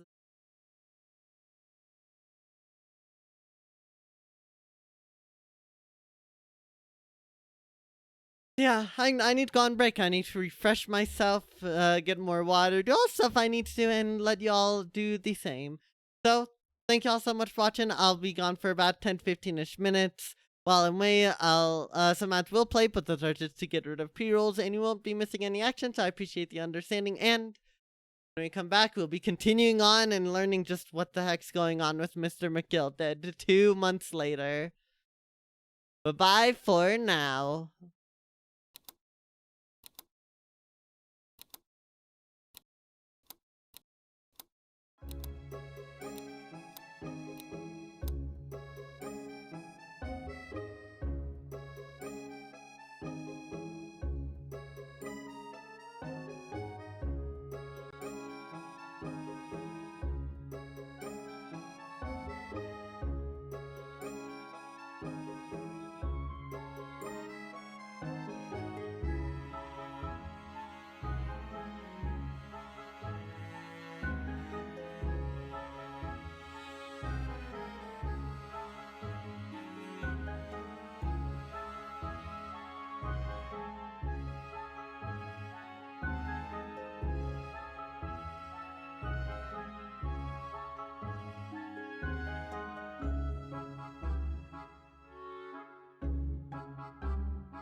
We are back, and we are ready to continue on to investigation part 2.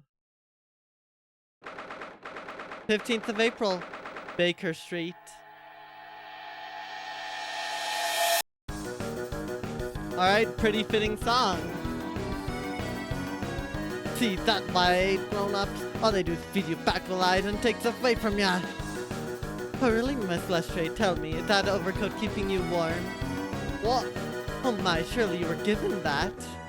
Yeah, the D let me keep it after I looked daggers at him for long enough. It went through his pockets and then said, go on then, have it, before telling me to scamper. Always pays off getting people look like you ate them. Can't help feeling that's going to get you in serious trouble one day. Foreshadowing is a narrative device. Well, I really wanted with that shiny knight disc mind. The music box disc. But Mr. Windbank said it was practically worthless. I think I'm gonna go and have another bash, give him a long odd stare. I think not, Miss Lestrade. We shan't enter Windbanks again today. Why not? That won't fair.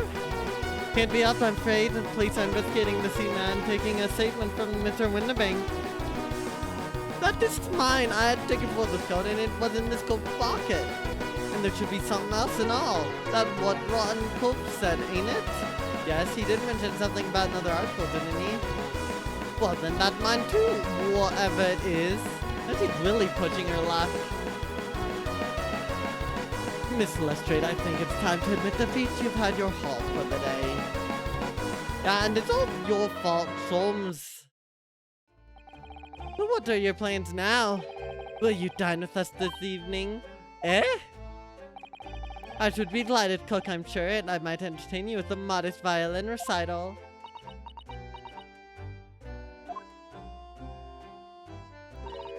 Nota.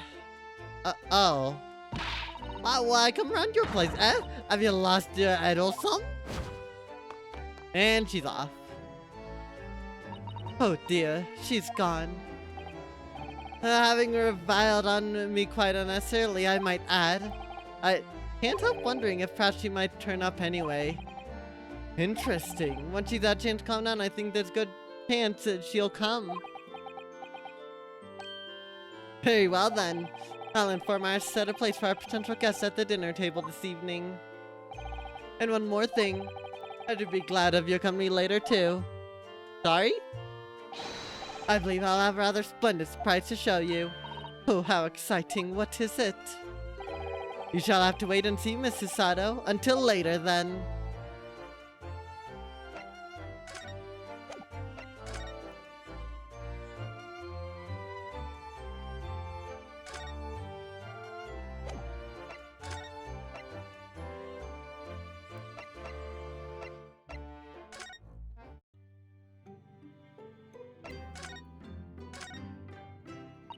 Can it truly be that we've been in Great Britain for 2 whole months already? Yes, it's gone by in a flash, hasn't it? And what an English gentleman you trailed off there, Susato-san. I'm so sorry. When I thought it through, I realized it's not at all true, actually. I simply don't feel that any Britishness has really rubbed off on you. Or you, to be honest. Well, that's obviously because... Yes, I know, without a doubt, it's your kimono. It most certainly stands out. I do adore the attire of English ladies, it's quite delightful, but somehow I just don't feel ready to abandon my Japanese dress just yet. Wonder how Susato-san would look in Western clothes, that would be interesting to see. Can we see what's in the dang thing already? No.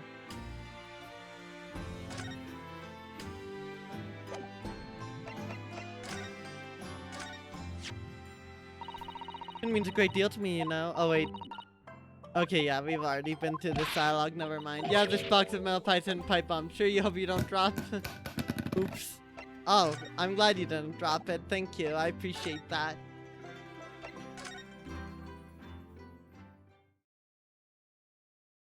April 15th, 3:46 p.m. Shulman Suite. Ah, Susie and Bruno, come in, come in. Good afternoon, Iris. You're glad it's only cardboard that hit your foot? Oh no, you dropped the box of metal pies and pipe bombs. The box was made out of cardboard. Exact. Rube understands. Thank you so much for breakfast this morning.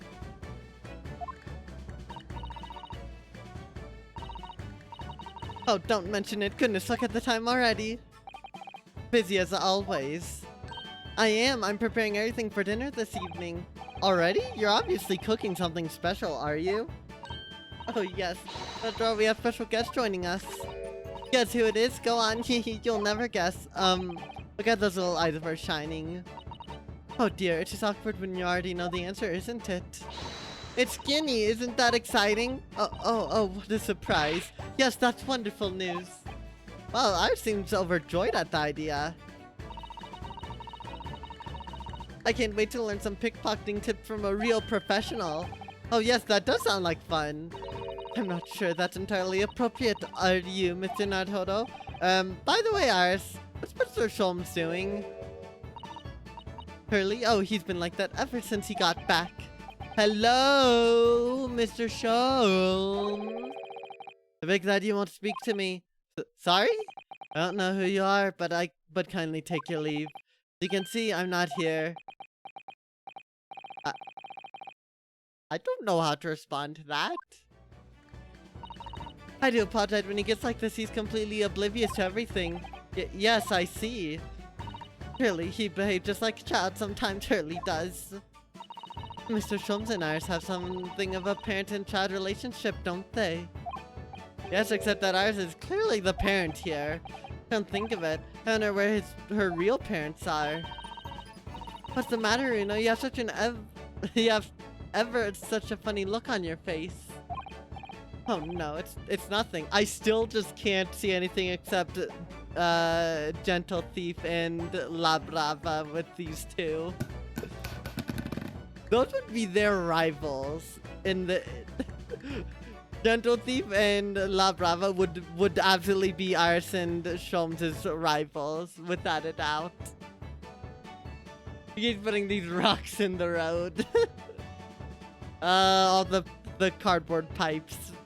I guess they call for the rocks and they summon them. I know what it is. Why does this girl live here with Mr. Sholmes, you're wondering? Am I right? How did you? Oh, Runa, I can read you like a book. Oh, this girl is dangerous. Don't worry, you can ask me anything, I won't mind.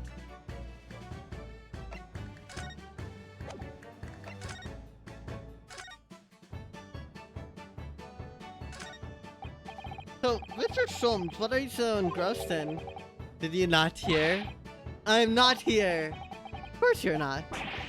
I cannot think why the whole bed in the ocean is not one solid massive oyster, so prolific the creatures seem. He won't even turn around and look at me. I'd best you just leave him alone when he's on one of his moods like this. Yes, I can see that.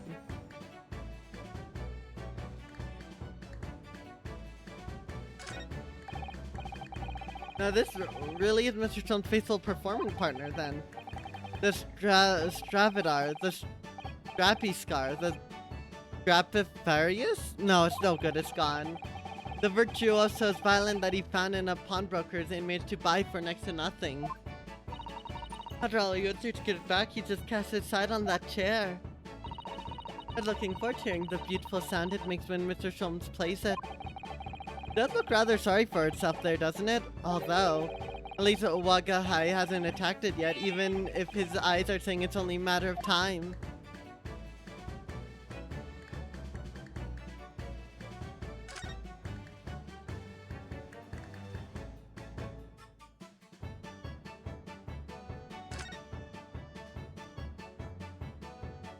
Doesn't seem there's anything new. So, by Guinea, you mean Miss Lestrade, the young woman from the McGilded case 2 months ago, right? Yes, who also stole my experimental smoke grenade launcher. Although after that trial, I invited her back here and we had dinner together. Now we're the best of friends. Oh, what a lovely fate. Yes, and if I bump into her on the street, she runs away as fast as she can. Oh. And I chase after her down the back alleys. Interesting idea of friendship. And then I let her have the latest color of smoke grenade I developed. Oh. There are so many beautiful colors in the world. Kenny wants me to make a whole rainbow. I suppose this means you've let Miss Lestrade keep the smoke grenade launcher, have you? Yes, that's right. I got bored of it anyway. Hurley always reacts the same way when I shoot him with it now. Poor Hurley, damn. Oh, I can't wait for Ginny to arrive. It's been too long since she last came over. I'm so excited. I just hope she does actually come. And this surely is going to hurt your bottom line. You must eliminate all rock and stone. But if you don't rock and stone, you ain't coming home, Neko. We can't do that. We can't. I'm sure you've been wondering why it's that I live here with Hurley, haven't you? Well, it has crossed my mind. That and where are your real parents? My mommy and daddy aren't with me anymore. Mommy passed away when I was born. And around the same time, my father... Well, he had to go to a faraway land because one of the cases he and Hurley were working on. Oh. Wait a minute. You say he and Hurley? Yes. Daddy and Hurley were always solving mystery cases together. You didn't mention that before. He wrote them all up in his diaries. That's what's in the metal chest over there. Really? He recorded them all? So you mean it's true, Mr. Sholmes? Really did have a partner with whom he tackled some of his most taxing cases? Oh yes, I mean it's always nice to have one, isn't it? So Mr. Sholmes' partner was your father? Exactly.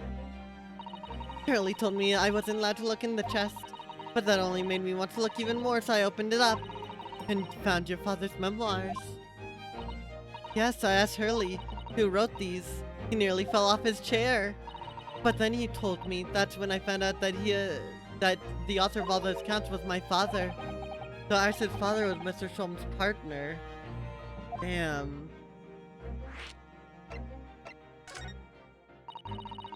I practically lived with Hurley all my life. I was tiny when he took me in.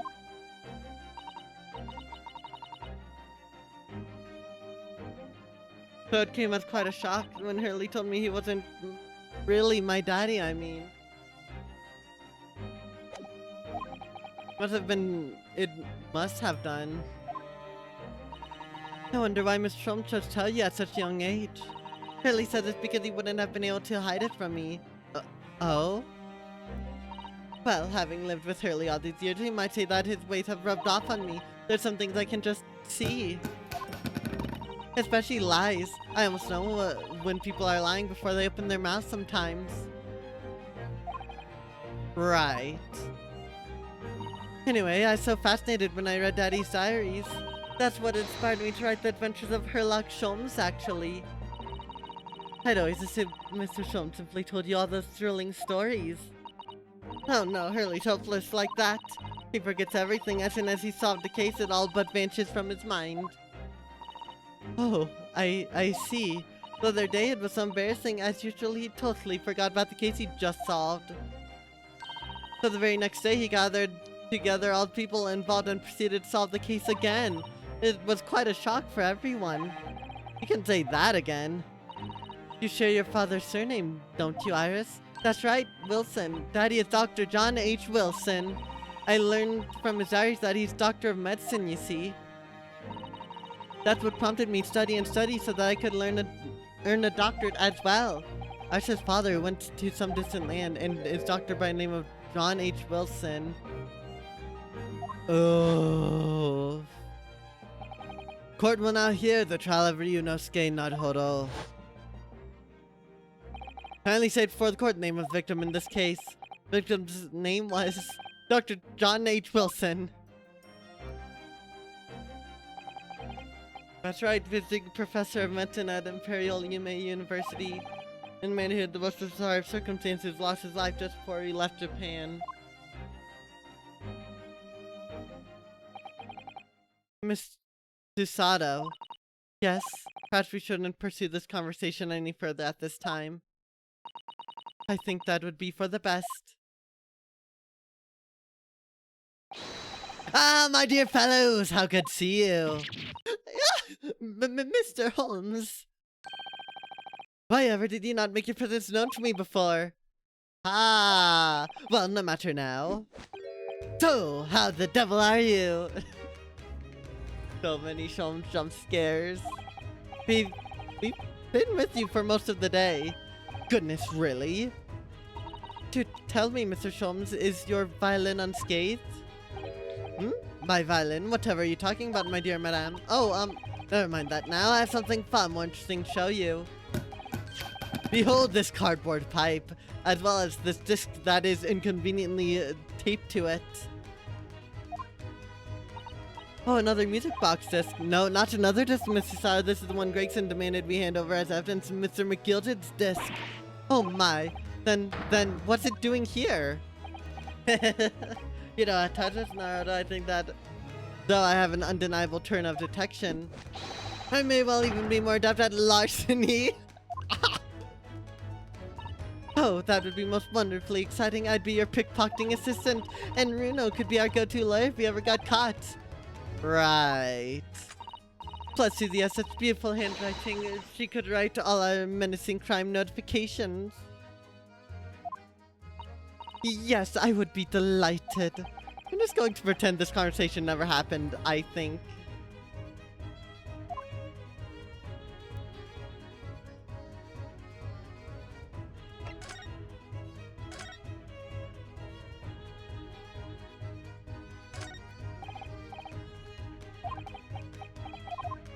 No new dialogue. I was hoping.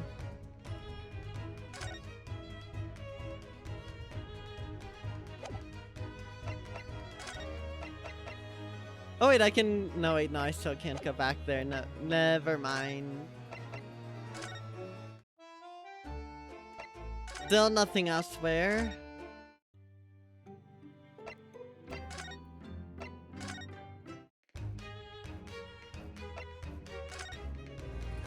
Magnus McGilded. Magnus McGilded! Not name expected here again so soon. Yes, it's only been 2 months since that Ridgely case. I don't think it's felt like 2 months. You know, I should have done maybe for grade Ace Attorney 2. What I'll do is I'll learn the dates for major cases beforehand, and then I'll only stream on the days where those happen. So we're playing along. So if there's like a 3-year time skip, well, gotta wait 3 years, chat. Oops, I did not mean for that. Mr. McGilded perished within hours of the trial's conclusion. Was it the curse of the Reaper? No one knows still now. The omnibus was reduced to a pile of ash, not a shred of evidence remained. But the entire second game all happens within a single day. I will, if that happened, I would have to commit to the bit, Roop. And with the man's death, the truth about the murder in which he is so intimately involved was buried. And though he successfully established Mr. McGilded's innocence in the trial, the newspapers are still claiming that it remains an unsolved case. The murder of the brickmaker, Mr. Thrice-fired Mason. Okay, but this does feel like the start of the game, which I think is insane. Like, genuinely, this does feel like the first case, despite the fact that it was actually the third. That's how long it's been. In the end, the truth of the matter remains a mystery. We still have no idea what really happened that night. Although Mr. McGilded was found not guilty through my defense, I still don't know if that is the right judgment or not.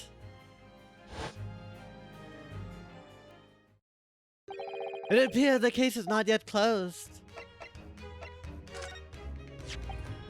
I don't understand. How did that disc come to be in your possession? I thought Inspector Gregson took it back to Scotland Yard. Quite correct. And that sort of uncompromising attitude is precisely why I always carry some of this Shums caramel. That's a bar of caramel, Mr. Shums. Your one and only friend in times of loneliness, if I'm not mistaken. If you will humor me, my dear fellows. Cast your mind back to when the good detective confiscated the disc.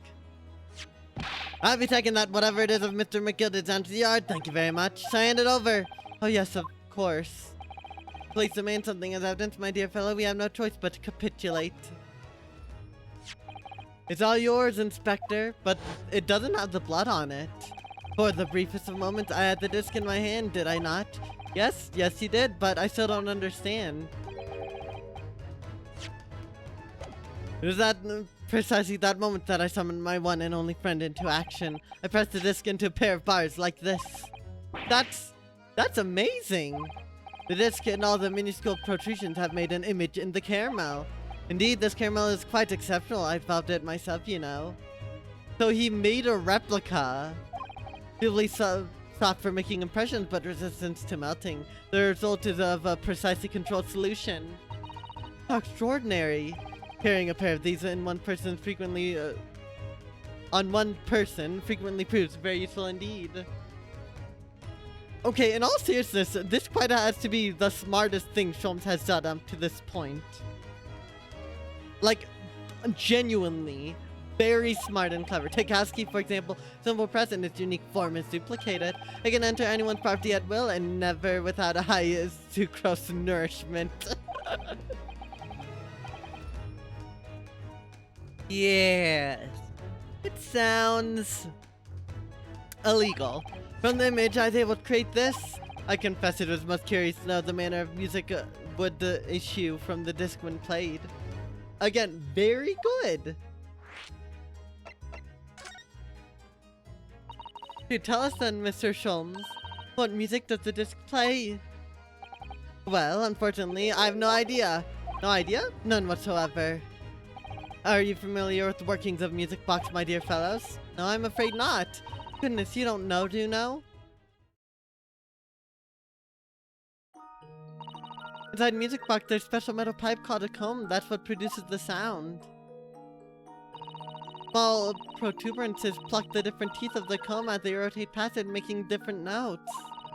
First Music Box is to be invented to use a rotating cylinder with protuberances on it.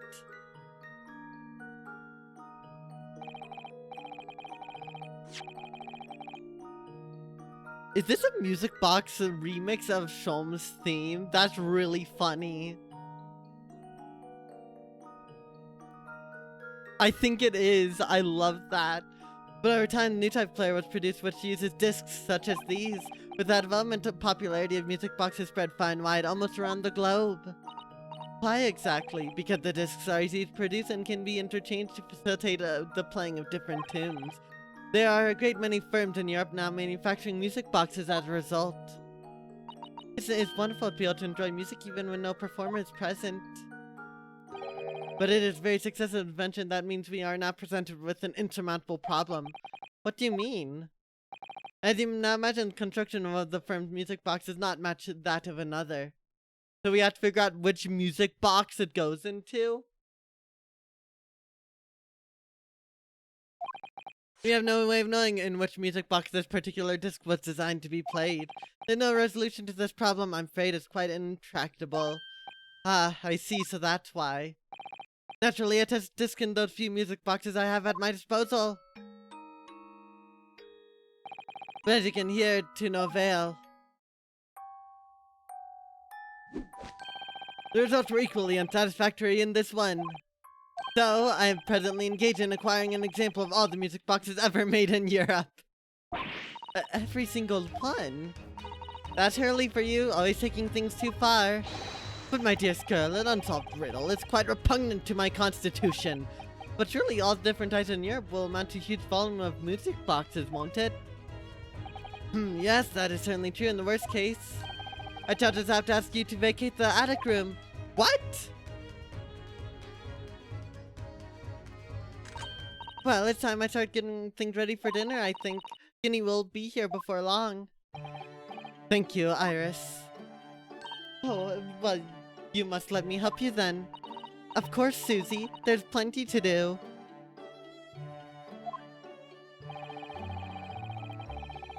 I think I shall investigate the condition of my faithful performing partner.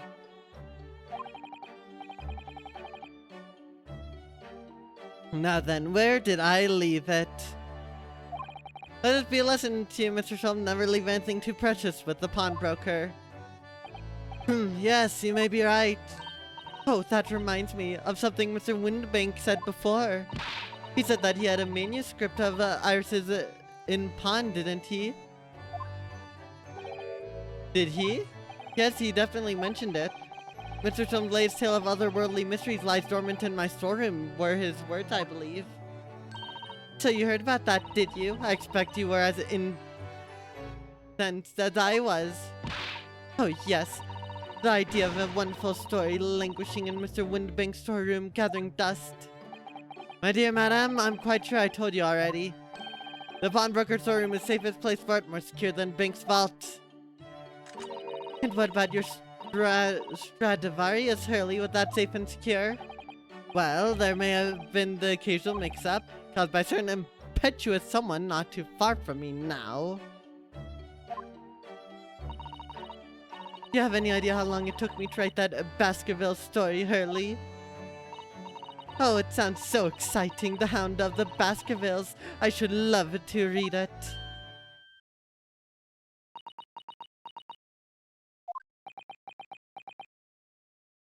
Was it something she said?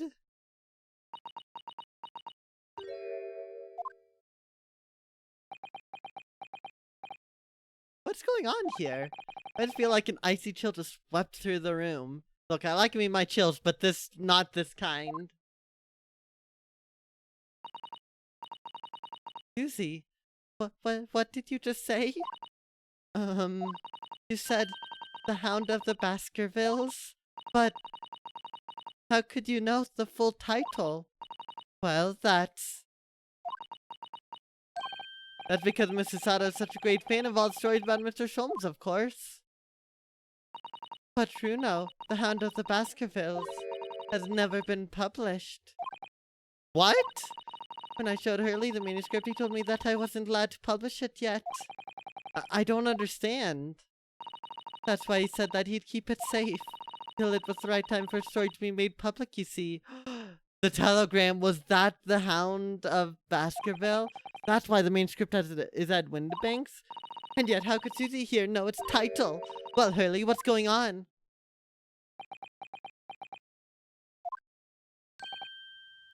Ah, what is it, Mr. Sholmes?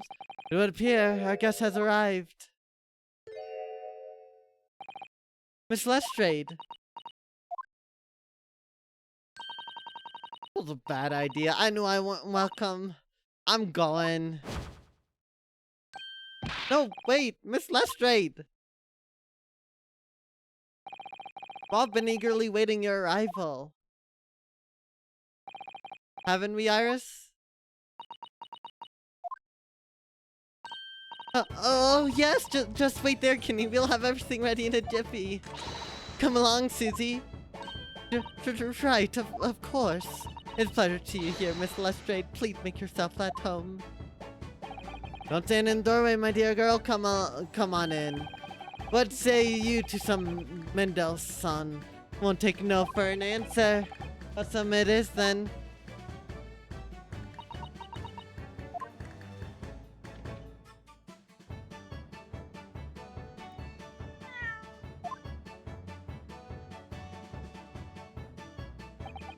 That evening, I was prepared a solid meal that was even more delicious than usual.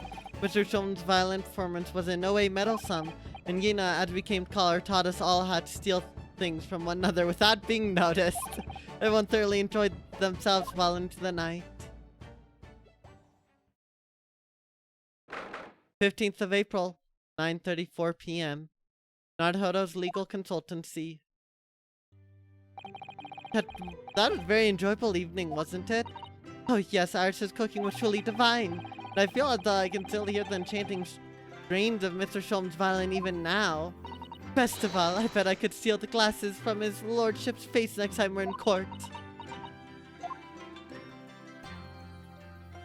Naruhodo-san, could I consult with you about something? What's the matter, Susato-san? It's about the telegram I received, finally! The one that arrived first thing this morning, I suppose. I've been summoned. What? Summoned? What do you mean? Telegram was from the Lord Chief Justice's office. Lord Strongheart has asked to see me. Lord Chief Justice? When?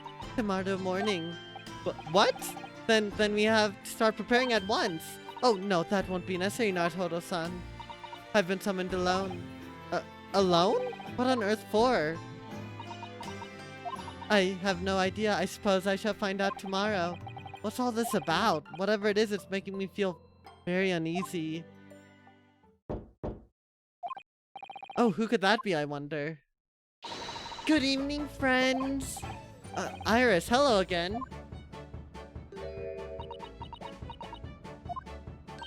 And Gina, too. Iris is everywhere. Yes, Skinny's going to stay with us tonight. She's going to sleep in with me. Isn't that right, Ginny? Well, yeah. How lovely. Let me make a pot of tea. You know, I've learned so much today. Oh, what in particular? All the things Ginny showed us, wasn't it wonderful? Ah, you mean those pickpocketing techniques. We had fun trying them out on each other, didn't we? I think I've awakened a natural talent. I could earn a living from it. Might be getting ahead of yourself a little there. So what brings you up to our humble quarters in this late hour? Well, you see, I came to return this. Wait, what? That's mine! Oh my, however did you? I told you, didn't I? I have a natural talent for it. Oh yes, I'd forgotten. I was just quite literally a child genius. Anyway, here, you can have it back. Not that I really understand why you wear it, though. Ah, thank you. Alright then, good night. Yes, good night. So this is your office, is it? What do you think, Ginny? I think I won't fancy me chancing with a lawyer what lives in a place like this. Yes, me too. It seems as though Iris here still has something she'd like to talk about. I suppose she probably wants to talk about the manuscript. Yes, I suppose she probably does.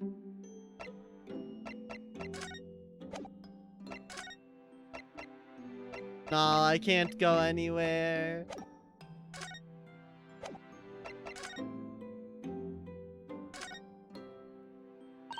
Juno, what are you doing? Look, I'm not gonna steal nothing, alright? It's all junk anyways. I mean, suppose I should engage our guests in conversation, really. Damn. Oh, hi.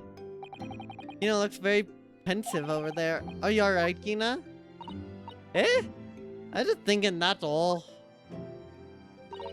I wouldn't fancy me chancing with a warrior what lives in a place like this. Yes, you didn't mention that already. Get off, did I? Well, nothing else really springs to mind, that's why. What's wrong with this room exactly? I like it.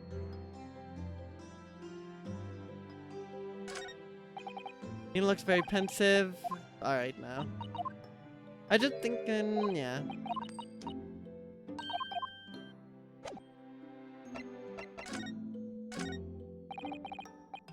Would you mind if I showed you this, Iris? It's just boring old thing, really, but...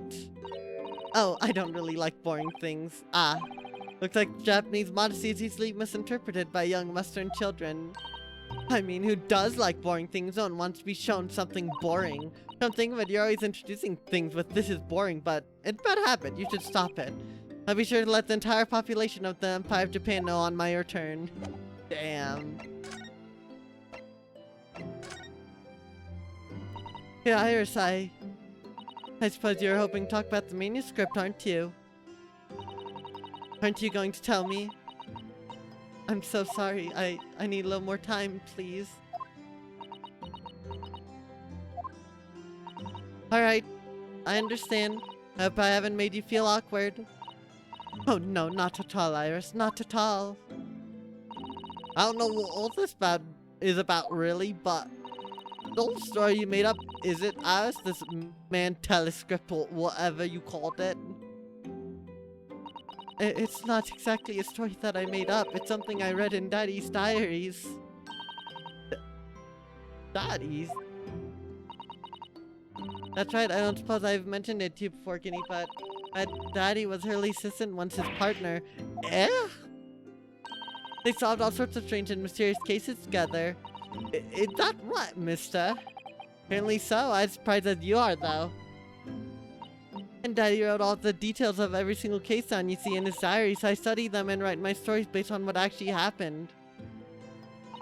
So, where's your old man now, then? He had to go away on urgent business to a faraway land.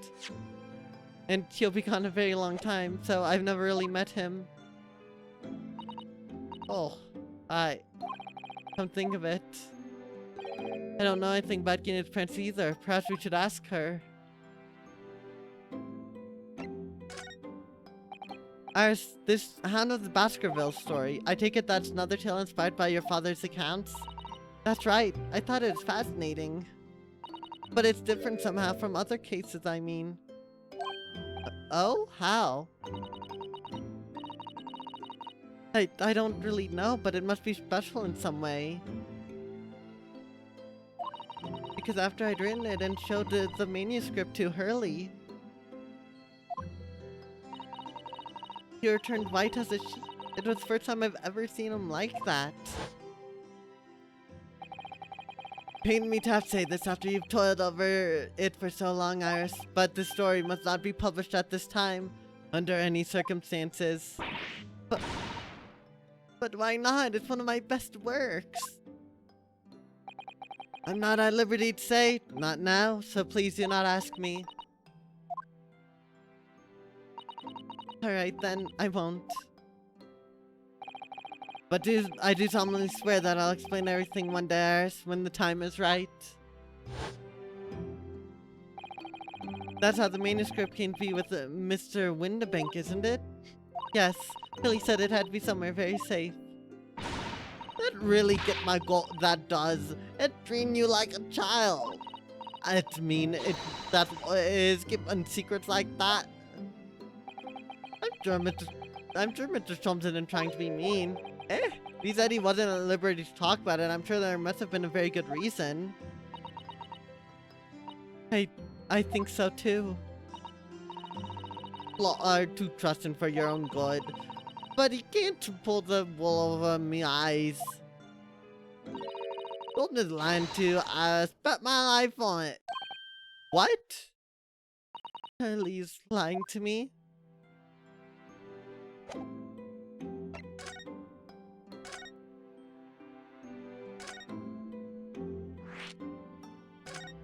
Your parents. I realize I don't know anything about your parents, Gina. I ain't got any, have I? Never did have. Oh. Look, the East End full of orphans like me. No one wants nothing to do with us from the moment we born. Not even our mums. But we all stick together. The older ones look after the little ones and make sure they get by. That's why you're a pickpocket? Nah, that's in my life. I love it. I get a kick out of it every time I let some pompous idiot's pass. And that's how we all afford to eat. I'm like Robin Hood, ain't I? That's how I see it. Oh, Gina. I do think about it sometimes. What it'd be like that parents, I mean. I thought it'd make everything right. But having listened to what Iris just said, and like having parents ain't always easy either. I mean, if you never had them, you don't feel like you're always wanting to meet them. It's true. You want to see Daddy so much. Oh, Iris. Holmes lie. You know, what did you mean when you said that, Mr. Holmes is lying to Iris? Well, I reckon pop that man a telescript or whatever, right? But come on, that's obviously a lot of rubbish. Oh my, why would you think that, Gina? It's simple. If that door was really an old Windibank storeroom, there's no way someone from halfway around the world, in other words, you, could know about it. Ah. Sorry, Iris, but if you ask me, he sold it without telling you. Was that the book that we saw? Like, was that something he had when he passed away?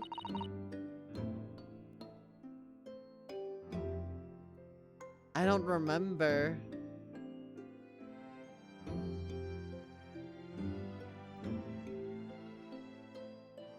I feel like that's probably weird, though. Literally would never have done something like that, I'm sure of it. Ah, grown-up do a lot worse than that, believe me. That face lies, a lot of them. Just ain't realized it yet.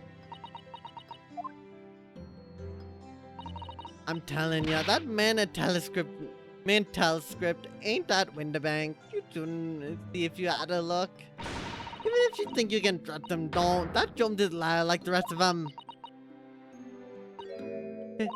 If I'm honest, I have wondered if Hurley's telling me the truth sometimes. But I don't mean that I think he sold it. I mean that sometimes I wonder if he might have hidden my manuscript somewhere I don't know. Even though it's wrong of me to doubt him. Way too hard on yourself, Iris.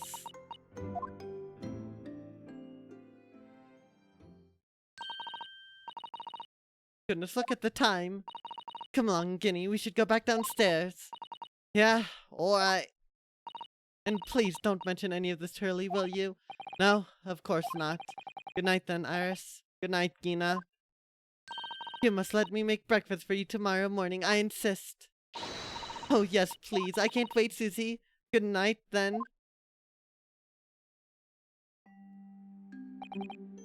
Iris, I'm sure it's easy to forget, isn't it? Sometimes she just speaks like an adult, but deep down she's just a child. Well, I think it's time that I turned in for the night too, not Hodo-san.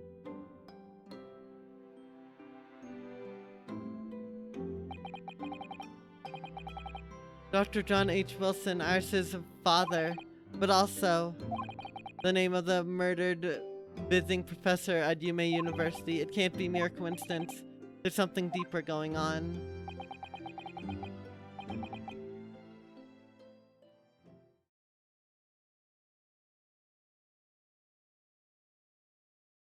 They're not a Hodo. They're not a Hodo. That voice. That's Mr. Sholmes. What's going on? It's the middle of the night. Miss Lestrade, she's gone. Tina? She was supposed to be sleeping in Iris's room, but her bed is empty. Well, she's an independent young woman. She probably decided to go home now. I think not, from speaking to her before she retired. I see the distinct impression that she's looking forward to breakfasting with Miss Susato. No, I don't believe the girl has gone home. But I've been waiting for over an hour now. Over an hour? Oh. If you'll indulge me, look out the window, my dear fellow. What's this about?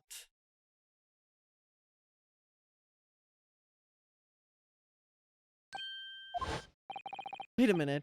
Why is there light on at this time of night? At Mr. Windibank's pawnbrokery. Mr. Windibank's. Oh no. It's simple. If that store really was an old Windibank storeroom, there's no way someone from halfway around the world, in other words, you could know about it. Sorry, Iris, but if you ask me, he sold it without telling you. Could Gina have gone? It seemed you have some knowledge of the situation, Mr. Naruhodo. Sorry? Oh, no, not really. Well, anyway, we must investigate at once.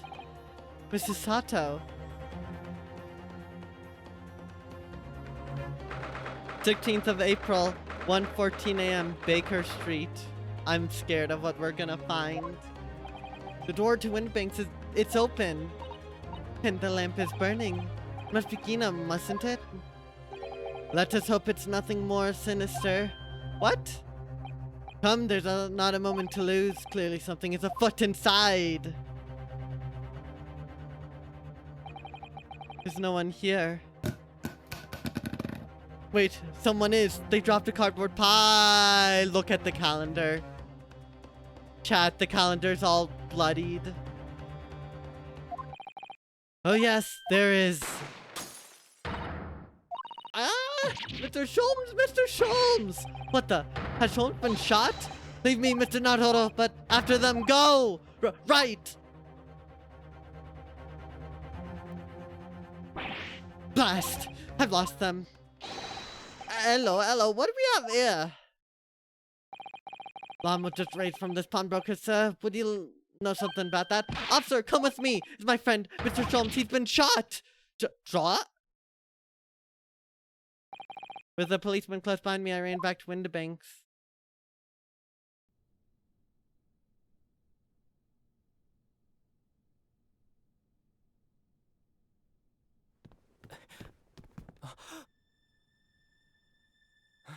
Mr. Sholmes! Mr. Naruto. How bad is it? Never mind me, but there's much at stake. Behind that door. In the storeroom. Hurry!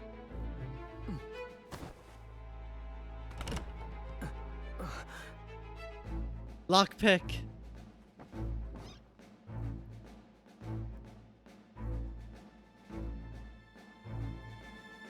Ugh.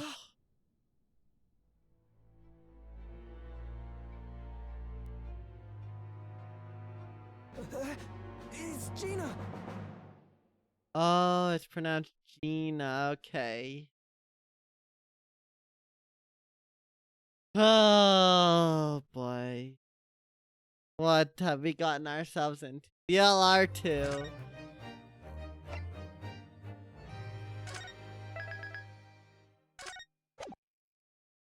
I just saying Gina, not Gina. Oh. I'll be alright, Mr. Naruto. After them, go!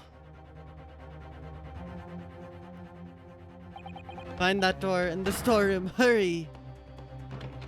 Yeah, same difference, really. Of course, it's Gina!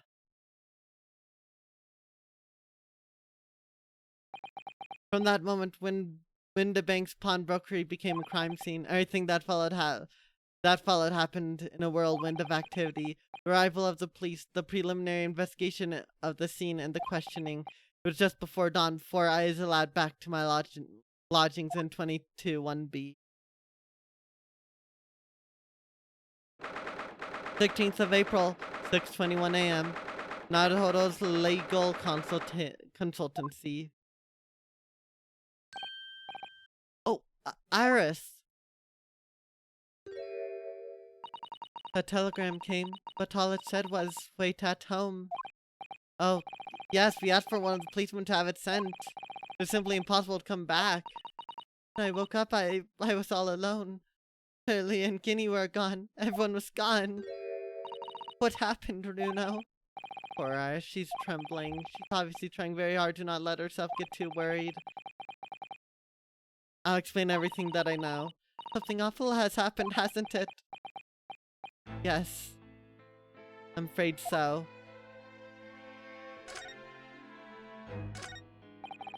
It's spring at last and the weather's warmer now, but I love the smell of fire and steam rising from the kettle. Oh, how about some tea, Runo? Thanks, Iris, but I'm alright for now. With green tea, Susato-san makes me from time to time in Iris' unique herbal infusion. This place is paradise for a true tea lover. If you're sure, you know I always have plenty whenever you're feeling thirsty. That spade has been in here since we started renting the place. You know, that's not a spade, it's a shovel. Ah, you're a shoveler, aren't you? I'd feel like you'd pick me up on that. Oh no, a pick is something else entirely. I've dug myself into an even deeper hole. I definitely missed this ladder versus step ladder conversation, no. So this is the tea set that Miss Susato brought with her from Japan. Let's hope she hasn't noticed that. Susie's lovely green tea has quite an impact on Hurley, you know. He stopped putting milk and sugar into his coffee even. And Hurley is normally bitterly opposed to bitterness.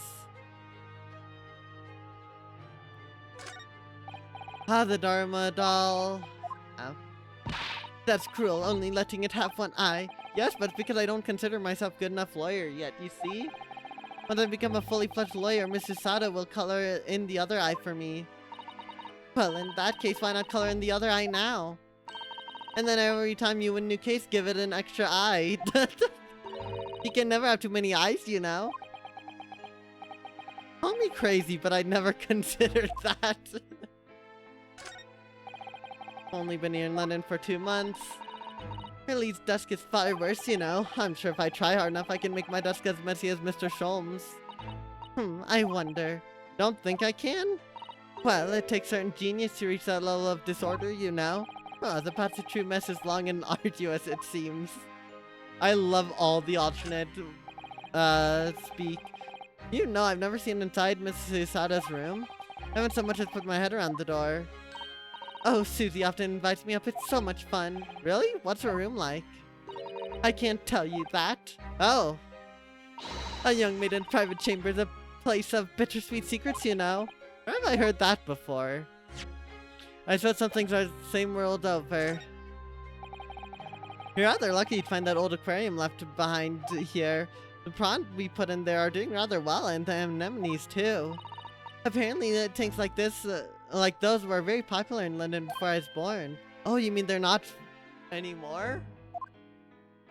I think people discovered it was too much effort to clean them out and change the water all the time. I can't believe that. Prawns and anemones are fun. For a while. Oh, this looks like a telegram. It is, but you mustn't open it under any circumstances. Alright, I won't. Now then, let's see. No, what did I just say? You mustn't open it. Don't worry, I won't. With this special concoction I developed, I'll be able to see through the envelope without having to open it. No, that's not allowed either. Oh, but I'm sure it's something important. Oh, geniuses sure can be mischievous.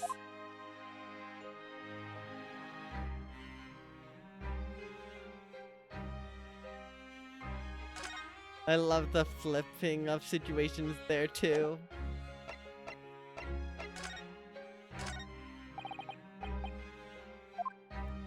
Alright, no new dialogue there.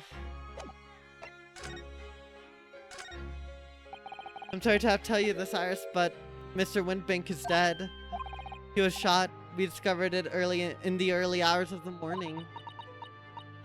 Oh, yes, I had this feeling. You did? Well, I saw all those police carriages pulling up outside his shop. I knew something must have happened there. When we entered Windbanks in the small hours, we disturbed a gang of 2 thugs. They ran out on the street and I chased after them, but they got away. So it was one of them who shot Mr. Old Windbank, I suppose.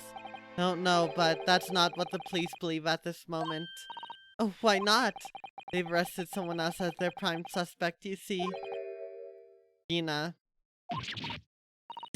Ginny, but why? Well, the thing is... No, Ginny wouldn't do something like that. I know! None of us think she did it. Then why have they arrested her? I'm sorry. There was nothing I could do.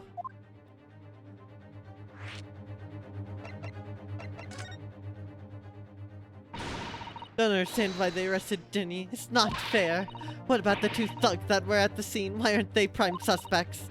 After all, they shot Hurley dead, didn't they? No, I mean, Mr. Sholmes isn't dead, Iris. This is also horrible. Thing is, Mr. Windbank was found on the floor in the storeroom where he keeps all the deposit articles. And the storeroom door was locked from the inside, because there always has to be more locked room mysteries. I see, but he wasn't alone in there. Gina was found next to him on the floor as well. Oh no. According to the detectives who investigated afterwards. Don't tell me there's no one else in the room. Yes, exactly that. How did you know? His only explanation. Only explanation indeed. What do you mean by that, Taruno? Well, what can I say? I'm damned if I agree, I'm damned if I don't. So where's Hurley then? Is he still there investigating the scene? He really ought to have some breakfast. It's not good for him to miss meals. Don't want you to worry, Iris. But I have some news about Mr. Sholmes. He was taken to the hospital this morning. What? Well, when he entered Windbank's gun was fired and he took a bullet. Hurley was shot. No, no. It's alright, his life isn't in danger. Really, are you sure? Where is he? Which hospital? He's at ST Sinners. They're tending to him there. I must see him at once. I'm sorry, Iris, but you can't. Why not? That's not fair. I'm a family member. I should be allowed. No, I mean, nobody can see him at the moment. He's not allowed any visitors. They're preparing to operate, you see. To operate? I mean, sometimes you just need to leave the bullet in, right? Maybe a metal... Like, no one will know you have left a bullet in your torso or in your shoulder. It's not like there's gonna be some metal detector or something that someone just inconveniently has on them that sentences you to prison for it or whatever, but that's beside the point. Poor Hurley.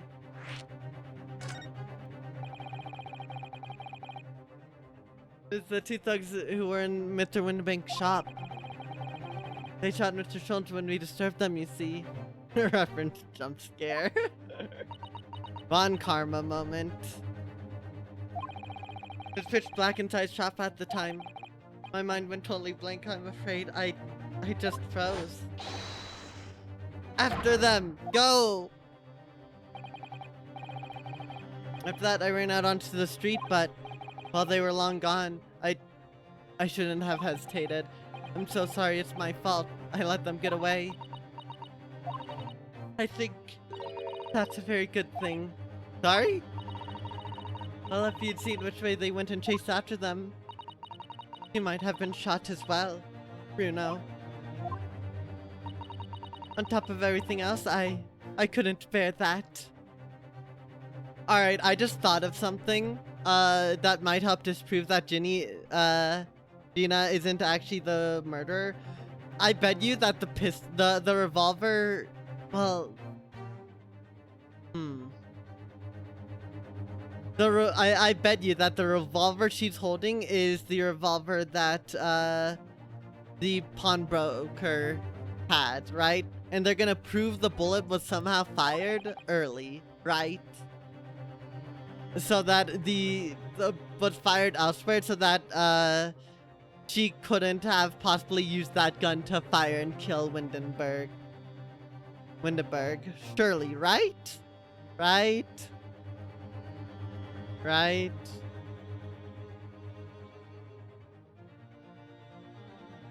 Oh, Iris. Wait, on top of everything else, I couldn't bear that. Where's Susie right now? She's still at the police station. Why? I expect she's still being questioned. The police said they wouldn't be finished for a while. Why aren't you there then? Well, I didn't get a good look at the criminals anyway, so they weren't questioning me for long. And Mrs. Sada stayed behind that scene to tend to Mr. Sholmes, so they didn't get started until later. Huh, I see. Besides, one of us had come back to be with Iris.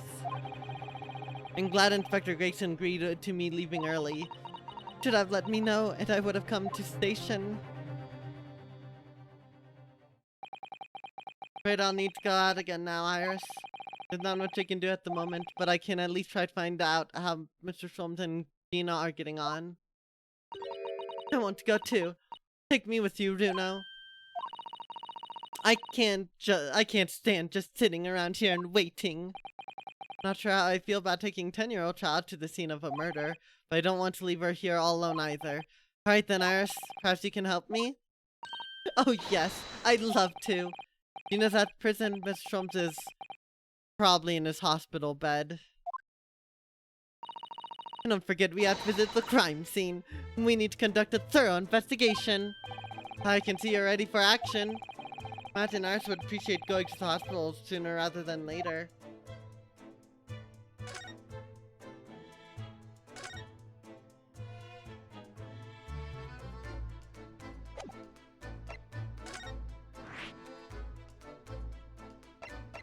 Alright, I think we should talk to Gina first and foremost, probably.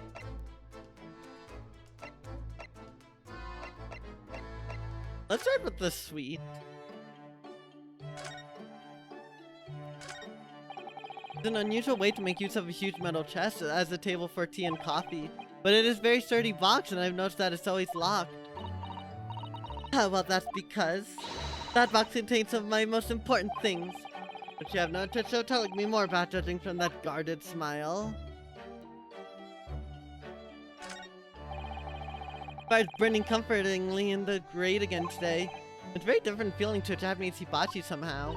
Apparently he's been working on his disguises recently. He's been dressing as a woman mainly. Really? Mr. Sholmes dressing in woman's clothes? Yes, you see the lady in that photographic print on the mantelpiece? That's Hurley. What? He's quite stunning. Oh my god. Okay, that... What was the achievement? The woman? Question mark? Oh god. That's horrifying.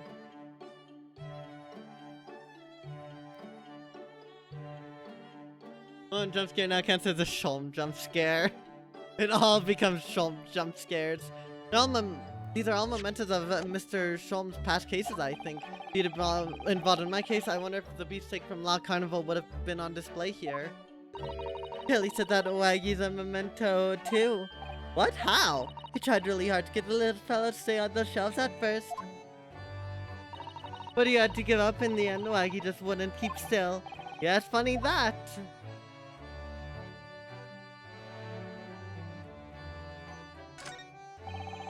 All sorts of these shelves, chemistry apparatus, books, papers, and lots of things I've never seen before. It's all heaped up so high I can't help feeling that the whole lot is going to topple at any moment. Yes, Hurley does tend to overload the shelves. That's one way of putting it. He wanted to look something up in one of those books the other day, you know. But it is so tightly crammed in, he gave up and went out to buy a brand new copy instead.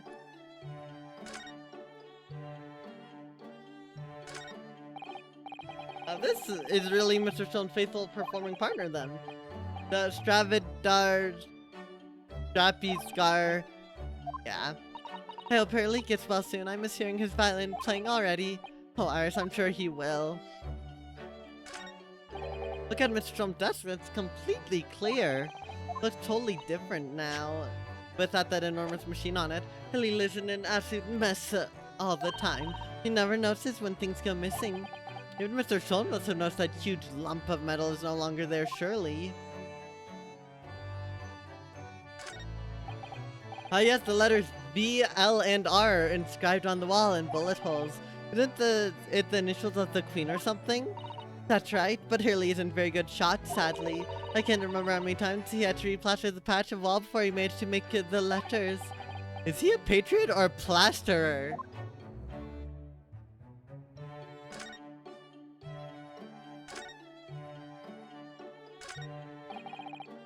Your beautiful tea set is there on the table as usual. A cup of one of your special herbal blends always helps me to relax when I'm feeling the strain. Poor Hurley. He hasn't had a drop of tea today. I wish I could take some to the hospital for him.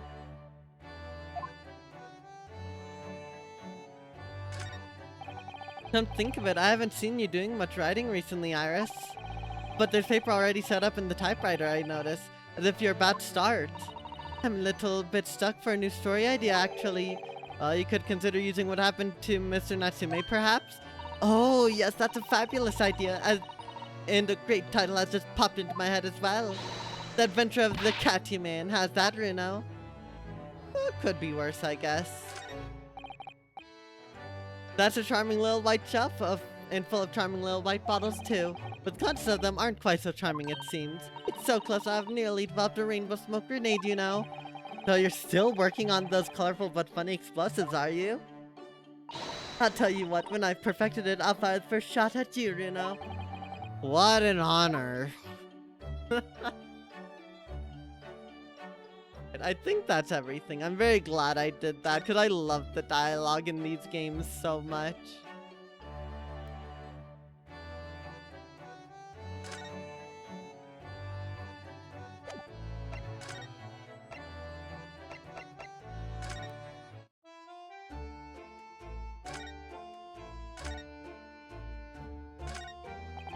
It's already been 2 months since we've been taking lodgings here above Mr. Shum's office.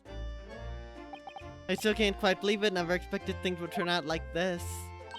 When Hurley comes back home, let's have a big party. That's a great idea. I'm sure it won't be long. Mr. Shum's is very tough. Yes. Aww. There's still a Scotland Yard carriage outside Windibanks. I never imagined we'd be investigating a case so close to home. Poor Irish, she's very upset by all this. I'm sorry, I should have done more. No, this is your fault, Runo. So please don't apologize. But it's the criminals who are to blame for all this, so let's investigate and work out how to catch them. Yes, you're right.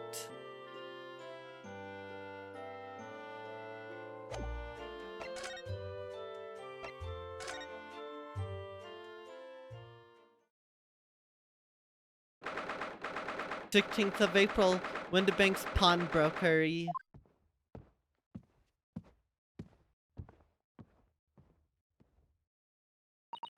This is where it happened then? Last night. That's right, the two thugs I told you about were obviously ransacking the place looking for valuables. But apart from the policeman in there, you wouldn't know anything had happened. There's no sign of a disturbance. No, you're right about that, actually. In fact, if anyone, it's the police who seem to be the ones doing the ransacking. Know what you mean? They're like a gang of organized criminals all dressed in black. Oi, I heard that. Oh, Inspector, good morning. I suppose I had to thank you for your vigilance last night. We got seen before it was disturbed, at least. Shame you let the two rogues get away, mind. Yes, I'm sorry about that. I really am. I thought you'd assigned extra men to the beat around here, Gracie. Now look what's happened. Hurley's been injured because there weren't enough police on duty. Ah! Yeah. Your ladyship! No one told me you were coming! I expect you to take full responsibility for what happened to Hurley and see as it the very best medical care. Of course, your ladyship! The best doctors in the capital attend to him as we speak, ma'am! And don't think it's Runo's fault that the rogues managed to get away, is it? Chasing criminals is the police's job. Absolutely, your ladyship! As you say, ma'am! As you say! The gent in black is totally blameless. Everyone in agreement about that. You believe it? He's like a completely different person with Iris. Talk about a personality change. Oh, well, me manners. I see your ladyship. Perhaps you'd like some juice. Some nice, refreshing fruit juice. Oh my god. Oh, why? Are you thirsty, Gracie? I have some of my special herbal tea with me if you'd like some.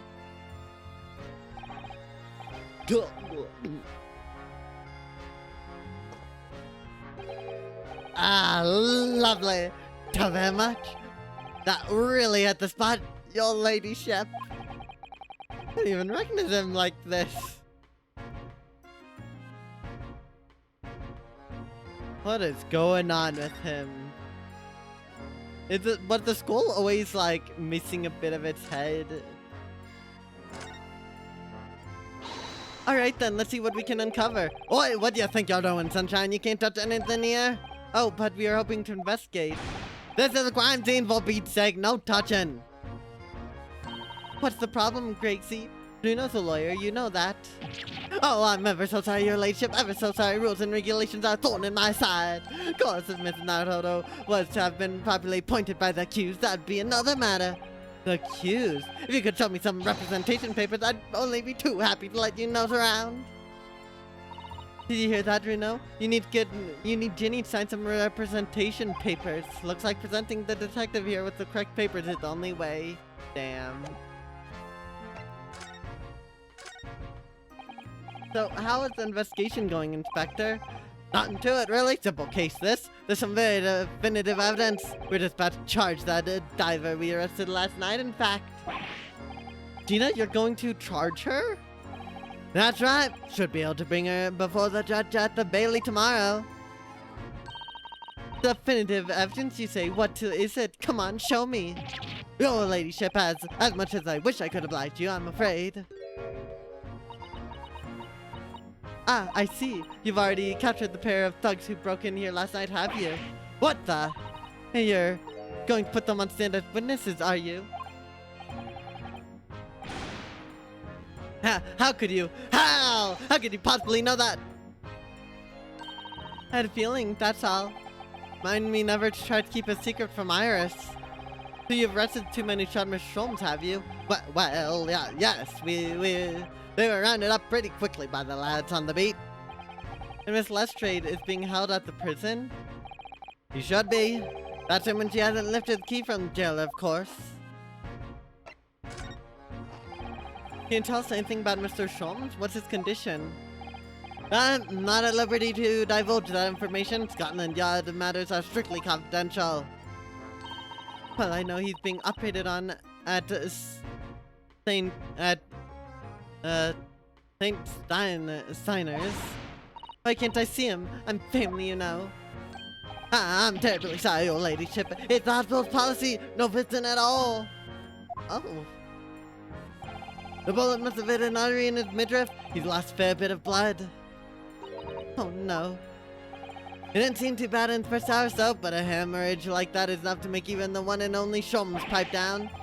So Sholmes is human like the rest of us, you know. Well, anyway, he's having emergency surgery right now. They gotta stop that bleeding. But he'll be alright, won't he? Won't he? Of course, your ladyship. He'll be right as rain before you know it.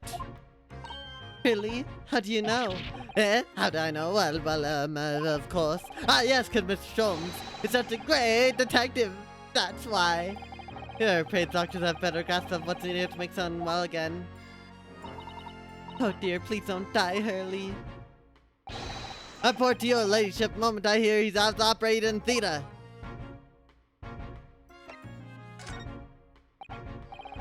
I couldn't help noticing, Inspector. What? Out with it, sunshine. Oh, there seems to be a marked difference between the way you talk to me and Iris. What does that, Sonny? I'm a cop and we don't go in for favoritism. But he's right, you do treat us differently. Because of those adventures of Erlock Sholmes stories, that's why. Oh, drop up and don't I? Inspector Tobias Gregson. Oh, well, yes, because you're an acquaintance of Hurley's. What did you write about the inspector, Iris? I don't remember, really.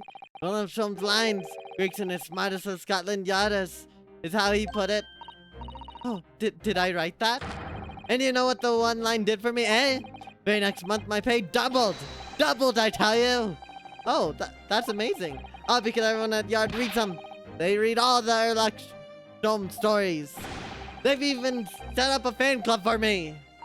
Of course, that explains everything. That was around that time that you became such a toady to me. Can you blame me? All it takes is one bad word from you and Sholmes could change his tune about me. Gregson, no, the great detective will say. He's getting quite overrated these days. Think what would happen to my salary if that came out in print, eh? The whole thing gives me the willies. Can't tell you how many nights of sleep I've lost to wearing about it. But that would never happen, Gracie. Every month when the new Rance magazine comes out, my hands are trembling as I turn the pages. Oh, how awful for you. Here, have some of my tea to settle your nerves.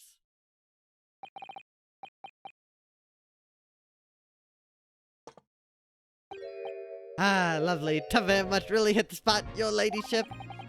Teetotal. Oh, yeah, there's actually something I'm supposed to talk to you about, actually, Mr. Naruto. Yes, what is it? I've got an important message for you. Actually, forgot about it up until now. Thank you for the lurk, Rube. Important message? Wonder what it could be.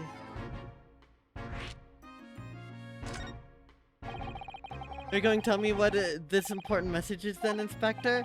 Yeah, it's about that young lady who's orderly by your side, your assistant. Dear Susie, is she alright? She's at station, isn't she? Being questioned, I believe. Nope, not anymore. She had to head off. Head off? Where? Lord Strongart's office, of course. He summoned her. Ah, yes, of course. I'd forgotten about that.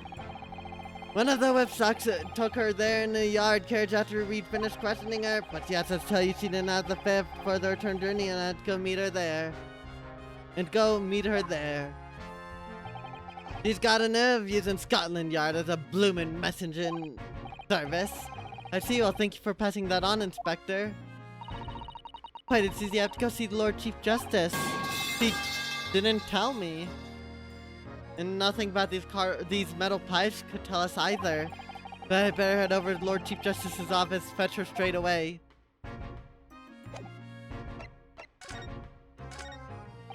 Inspector Gregson, could you give me your opinion about this, do you think? Well, don't tend share, sunshine. Not with the general public. Ugh. In that case, Gregsy, how about some herbal tea?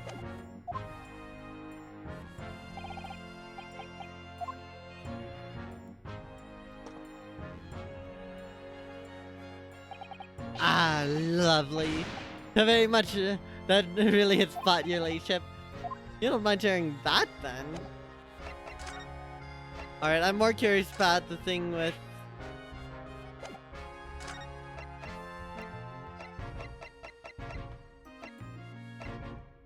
Let's not go there yet.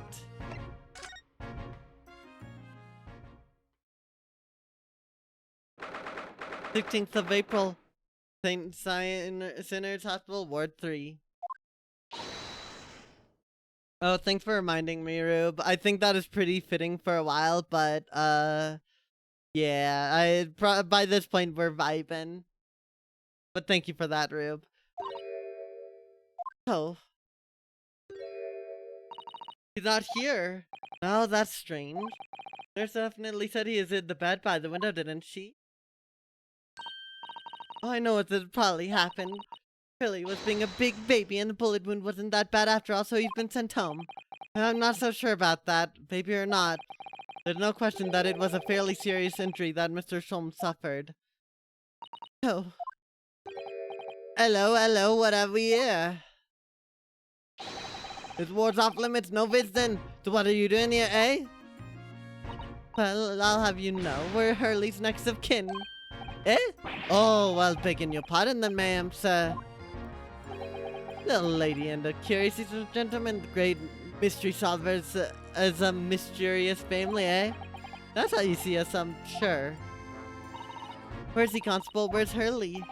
I believe he's currently in the operating theater, ma'am, undergoing an extensive operation. Extensive? It has been several hours since it went in. Oh dear, is he going to be alright? Well, it doesn't appear to be working, you see. The anesthetic, that is. Oh, I've heard a report that gentleman claims he may have had a little too much drink last night. Oh, that is. And I think it'd be fair to assume that it won't be back here for several hours yet. I see. Thank you, Constable. Perhaps we should leave and come back later. Oh, poor Hurley. There's a notice board on the wall here. Look, let's see. What does it say? Thought of the day. On seeing any vermin, calmly and discreetly inform matron. Oh yes, they have rats and mice in hospitals like this that love to feast on all the medicine. If you don't deal with them, there's nothing left to treat the patients. Rats and mice? Oh, I see. This is a rather old building, I suppose. But the doctors and nurses are all very good, I hear. Certainly hope so for Mr. Sholm's sake.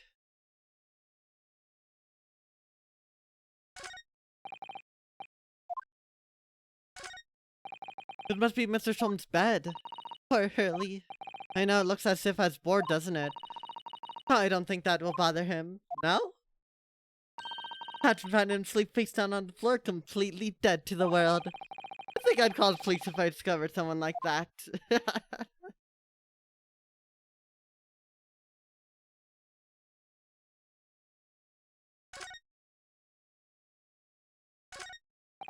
wonder what these are. Do you have any idea, Iris? Oh, haven't you ever seen crutches before?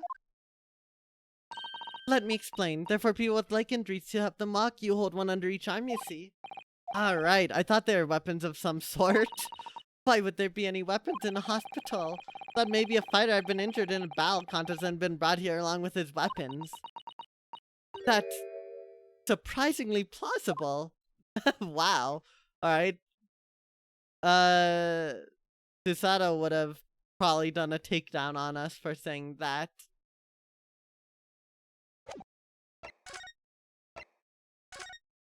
Poor Guinea, we have to help her. 16th of April. Local prison, cell 13.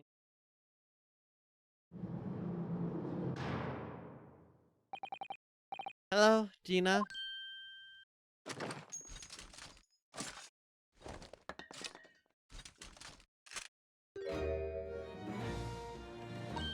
Oh, you still have the grenade launcher Haley and I made. I wish she wouldn't point it at me all the time, though. What are you here for? Penny, I have a feeling it's because of us that you've ended up in trouble. So we were thinking we might be able to help you. Well, you can't. Sorry? You get lost. Don't be like that, Jenny. I know you didn't do it. You never shoot someone. I just know you wouldn't. Think you know me. Poor other one. Oh, what got first idea about me? I'm a thief. I pinch people's purses when they're walking down the street. That's how I get by. And if I saw me chance, I'd sneak into a pawn shop any day of the week. Just see what I could lay me hands on. Get it? That's the kind of person I am. But Guinea, I'll be in court tomorrow. They said some calls came by before and said he'd be a lawyer for me or said it was my right or something. But I told him to get stuffed. I don't need no lawyer. I don't need no one. You're gonna be staring at me more obviously if she tried.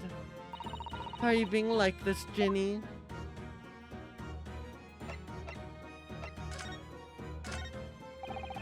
Would you like to have a look at Okay, no, she stole it again. Okay.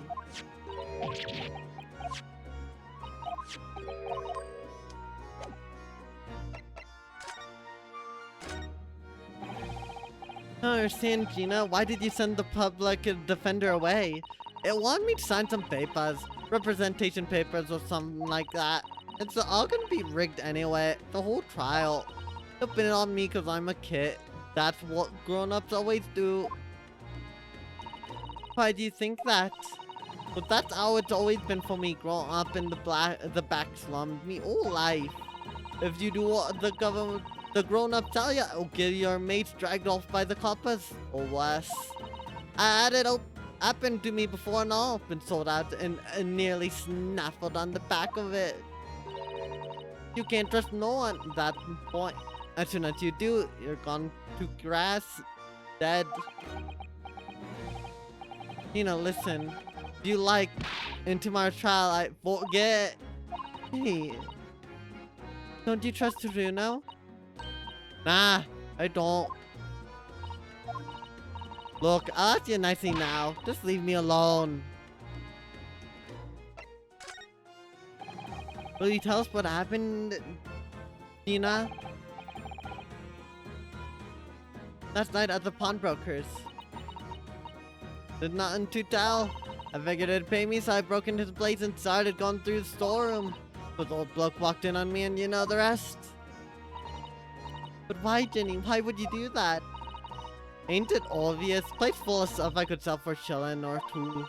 Diving ain't easy, you know? It's a lot of work, and at the time you don't even get nothing. Is that really why you broke into the place? What? Are you sure the true reason wasn't something else? Oh, give it a rest. What would be the point anyway, eh? Nothing I could say would make blind bit or different. Please tell us, Jenny. We'll believe you, whatever it is. Believe me. Don't be daft. You can't believe nothing. Everyone lies all the time. And you know what? When it comes to lies, I'm biggest of the lot. I've told some unforgivable lies. I have. What do you mean by that? What unforgivable lies? Like the coach, I assume. What did you mean, Fortuna, when you said you were the biggest liar of the lot? Why don't you tell us what these unforgivable lies you've told are? Maybe we can help. Alright, well, old time. They're gonna wanna question me now. Ginny, please. Oh, yeah. I wanna give you this something to remember me by. The photograph that was on the counter from before. A photographic print of a really adorable cat. I found it in one of the pockets of this coat. Ain't no point in me having it. Wonder what little photograph like that was doing in the pocket of that overcoat. Anyway, don't bother coming again. Bye. Oh, Ginny. A photograph depicting a sweet little white cat obtained from Gina while interviewing her in prison cell.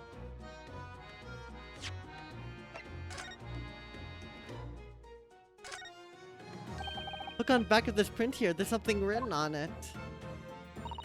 13th of February, 9 p.m. Article deposit, 1 small box. Loan amount paid 10 shillings. Redemption deadline 13th of April, 9 p.m. This photographic print is a redemption ticket. 13th of February, that could be significant. It's just 2 days before the murder of the omnibus, wasn't it? Small box, that doesn't tell much about it, does it? You know, if Mr. McGilded still had the ticket, then presumably he never redeemed the article. So do you think the box might still be present somewhere in the shop? Yes, if it's something Mr. McGilded deposited, we need to investigate. A redemption ticket issued from the pawnbroker owned by the victim, Mr. Windebank, in the form of some handwritten notes on the back of a photograph. This is an adorable little cat. I think it looks a little like Wagahai. I thought that cat liked to curl up inside under the heated kotatsu blanket when it snowed. Maybe British cats are different.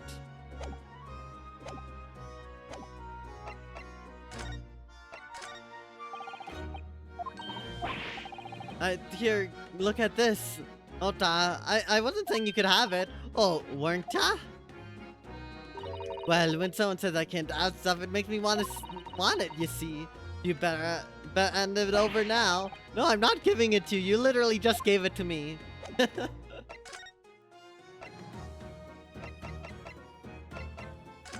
I guess that's everything, isn't it?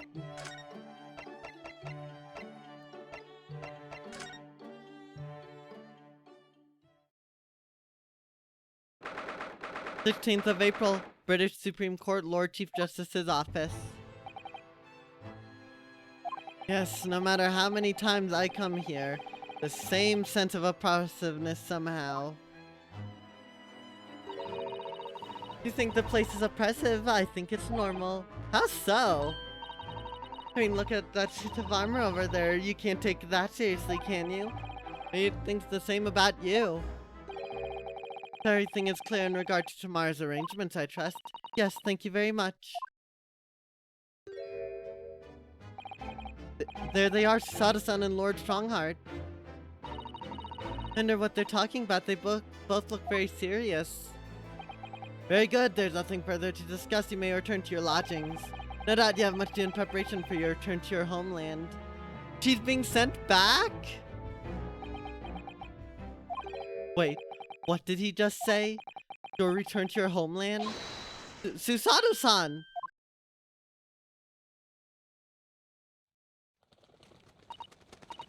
Oh, Mr. Naruhodo. What was that all about? Ah, Mr. Naruhodo, thank you for coming to collect your colleague. What's this all about? Why were you talking about Mrs. Sato's returning to her homeland? And tomorrow? Tomorrow? But what about Ginny's trial? You mean? She's been formally charged now? Oh dear.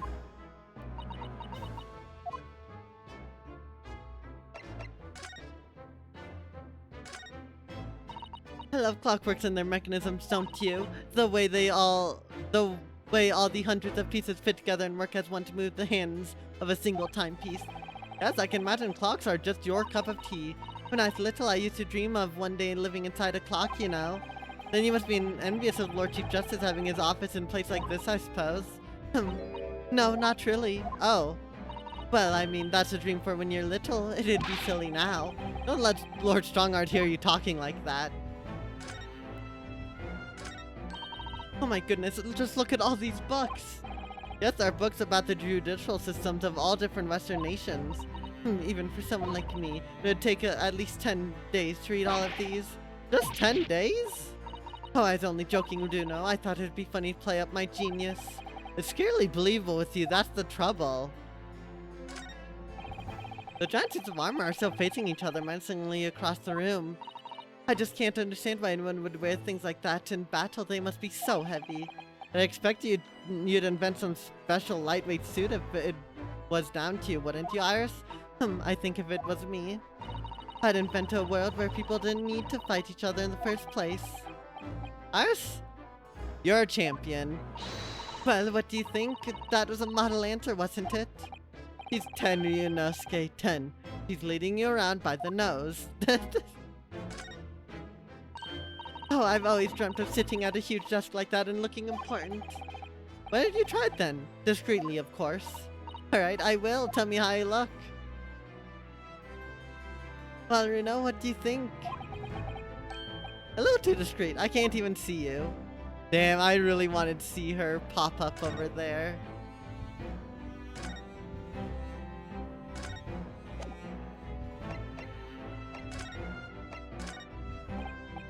So about this... Wait, I must have more time to examine it thoroughly. Really? There's no need. If it's not relevant at the moment, you can just say so. Kazana-san takes everything so seriously.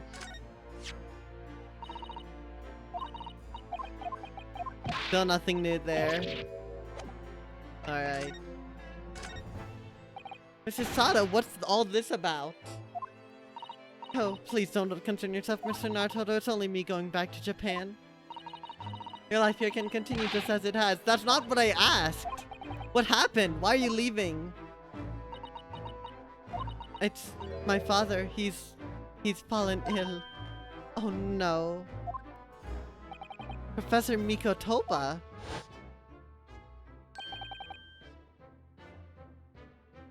If I may. Yes, sorry?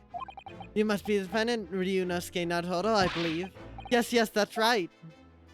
My name is Eugene Mikotoba. I'm a professor of forensic medicine at Yume University. We received an international telegram from the Empire of Japan informing us of the news. 10 days ago, Father collapsed with fever. The cause is apparently unknown, and seems he grows weaker day by day. I don't believe it. As you are aware, the voyage from here to your country's capital, Tokyo, takes some 50 days. I thought it'd be prudent to hasten Mrs. Sada's departure as much as possible. Yes, absolutely. I'll leave London first thing tomorrow morning. I can't believe this is happening. Oh, what terrible timing. So Gina has been charged. She'll have to appear in court. Yeah, she was formally charged a few hours ago. And the date of trial has already been set for tomorrow. No, not even 24 hours later. Gina, the Lestrade girl and the murder of the Baker Street pawnbroker, yes. An all too conspicuous case. The pickpocket was clearly disturbed and made a robbery and shot the man in panic. No, the art is overstretched as it is without wasting time on these open and shut cases. Without wasting time, Ginny would never do something like that. Mr. Naruto. Yes, Lord Strongheart. In deference of your fine sir's estate, I shall overlook this young girl's insolence. I have no recollection of admitting a child into my office. Leave now. Of course, Lord Strongheart. Criminals will tell the most palpable lies in order to evade justice. Police can ill afford the time it takes to unravel all their untruths. We know how more crimes are perpetrated. We have far more serious matters with which to contend. Serious matters? Didn't Gregson mention something like that yesterday? Yes, Inspector Gregson made similar remark yesterday. No concern of yours, I'm sure I need not remind you of that.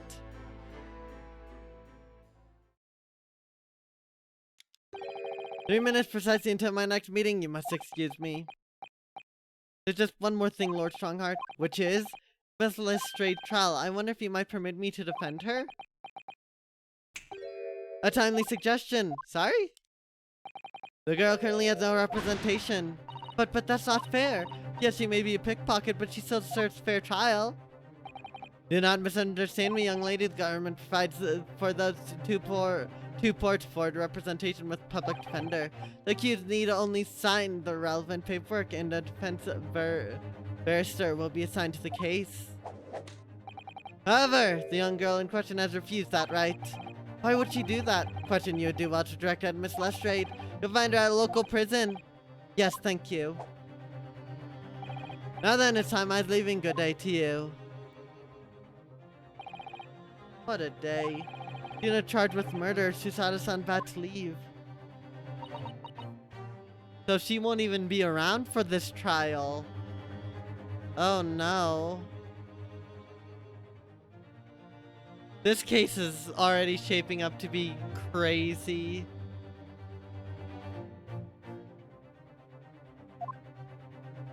Come, Mr. Naruto, Iris, we must make haste. But Susie, you're leaving for Japan tomorrow morning, aren't you? Don't you have packing and things to do?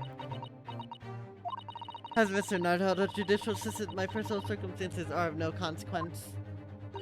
My sole purpose remains to help you in whatever way I can. Thank you, Miss Susato. That's very pensive look. I think we ought to visit Gina first. In any case, I should like to wish her well before I leave. Yeah, that sounds like a good idea. Let's go. If I'm honest, this has completely thrown me off. I just have to do what I can as a lawyer. Oh boy.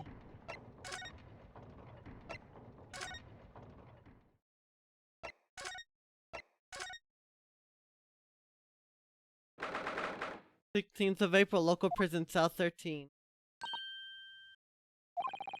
Hello again, Gina.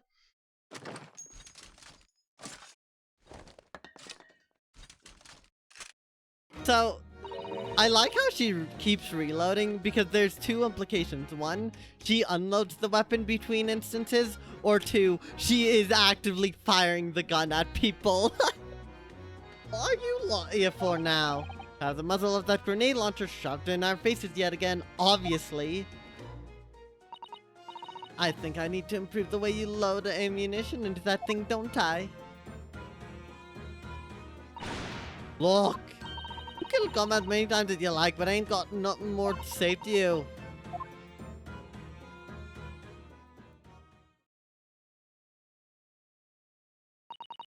Nina, I wonder if you might hear me out. There's something I'd like to say. Something I'd like to say. What? I'm sorry to say that. I must reluctantly bid you farewell. Farewell? Tomorrow I must begin my journey back home to Japan. I fear we may never meet again. Oh, right. I've had the pleasure of meeting so many lovely people here in London. I have so many wonderful memories. And yet, as things stand now, it will be a glum parting indeed. Poor Iris is so miserable. Lucy. Well, that ain't my business. Both Iris and Mr. Naruto believe you to be innocent, Gina. They've put their faith in you. But somehow you can find it in your heart to put your faith in them. Yeah, that's right. I can't. What of it? It grieves me greatly to have to say goodbye to my friends when they are so clearly unhappy. Because of you. Well, it's my fault. Yes, I have one final request, Gina, before our paths never cross again. Right here and now. I want you to show both of them that you don't deserve the faith they've invested in you. Only by doing that will you truly be as alone as you claim to be. What are you talking about? What do you expect me to do, You told us that everyone lies. So prove it by admitting one of your own untruths. What about you said before, Ginny? You said something about unforgivable lies. You must tell Mr. Naruto and Iris the truth now. That is my last request before I leave. My last request as a judicial assistant. No, I can't. Whatever these lies are, they're obviously weighing very heavily on Gina's mind. Gina, I could be wrong, but is it something to do with what happened 2 months ago? Something about that trial? The one in which Magnus McGilded was acquitted? Gina, the case of that mysterious murder that took place in the omnibus, you were called as a witness by the prosecution. Is that what this is about? Yeah, you're right. Because in that trial, I lied. I lied like you wouldn't believe. Will you tell us about it now?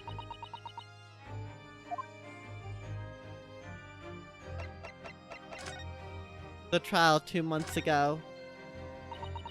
Like you said, it all happened 2 months ago. Whoppers got on me and showed me in the witness stand. And based on your testimony, Mr. McGilded was declared innocent. Yeah, well, thing is, I lied about a whole bunch of stuff. I knew it. What sort of things did you lie about? I was hiding under the seat that night. That was the truth. Really? It was pitch black in the cubbyhole. Couldn't see a thing. And then I heard that loud thud, like someone falling on the floor. That's when Mr. McGilded discovered you? Yeah. It pulled me out from under the seat and sat me next to a dead man. There wasn't much light to see by, but when I looked at me and I had the cubs of blood all over them. I was so scared I could barely even speak. Had his blood on your hands? In other words, it was Gina that the witnesses on the roof deck saw through the skylight. And Mr. McGilded started asking you questions, I suppose. Who you were and why you were hiding under the seat. Yeah, he did, only that not all. What do you mean? I mean, he threatened me. Threatened you how? Made me swear about what I'd seen and what I'd heard. About what it was gonna do after the cove was found dead. Made me swear I wouldn't tell no one about any of it. If I did that, he said he'd let me scarp her before the copper showed up.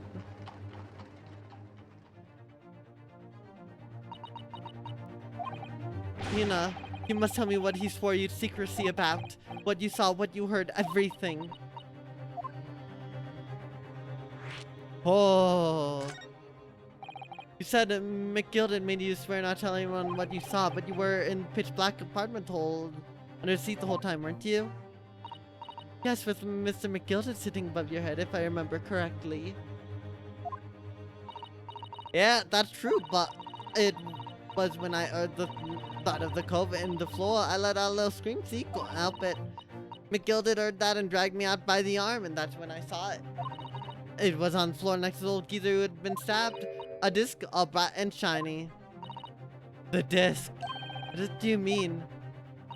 Yeah, that's it. The one, what the thief took off me at the window banks. The music box disc was there on the floor of the omnibus. Not for long, McGilded spotted it straight away. Picked it up smartish and stuffed it in his side pocket. That disc was in the omnibus 2 months ago at the scene of Mr. Mason's murder. And the bulk told me I want to mutter a word of it to no one.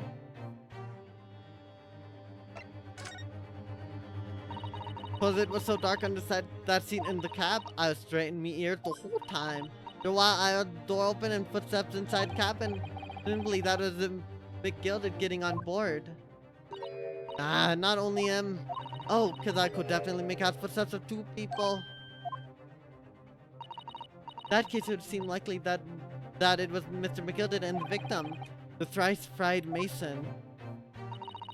In his testimony during trial, Mr. McGilded claimed he slept during the trial, the carriage ride. But whenever I'm in a carriage, I'm taken with a fierce tiredness and always succumb to it.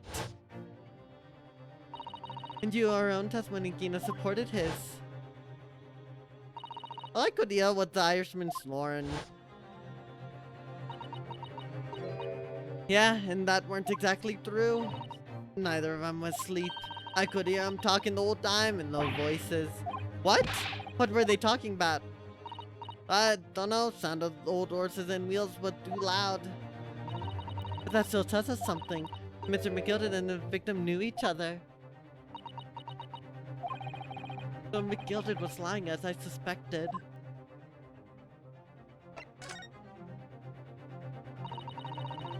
I knew it weren't gonna take long before someone raised the alarm that bloke had been killed. Yes, you're quite right. The other passengers on the roof deck noticed very quickly. So when the cab came stop, McGilded told me I'd back under the seat again. I climbed in and waited. Two calls from up top ran off to get the coppers. Yes, I'm fair playing first. Right, and after they'd gone, McGilded asked the driver to do him a favor. A favor? Now then, fella, what I need you to do is take this coat of mine and deposit it with a nearby pawnbroker. And for your troubles, let's see now. I give you 10 guineas. Nearby pawnbroker? You mean on Baker Street? Yep, you got it. It was Windibank's. The coachee snapped up the money and ran off to pop this coat as fast as he could. Then there'd no one left under the carriage.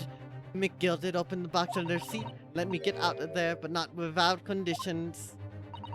I see. His conditions. What were McGilded's conditions then? For letting you go free, I mean. Don't tell him so, not for anything, but what I saw and what I heard. And there was something else as well. There's more? Yeah, this is the most important thing he said. I'm afraid I'll send the coachman on a little errand for me with some small... After sending the coachman on a little errand for me with some small changes in his hand. Now then, did you hear what I asked for him? Did you see anything at all? At all! You asked him to go pop your weasel, right?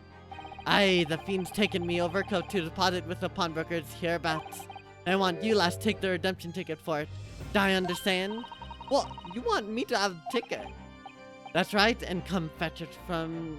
And I'll come fetch it from you later, sometime with next 2 months. You're hang on to it until then, is that clear? And whatever you do, don't lose it.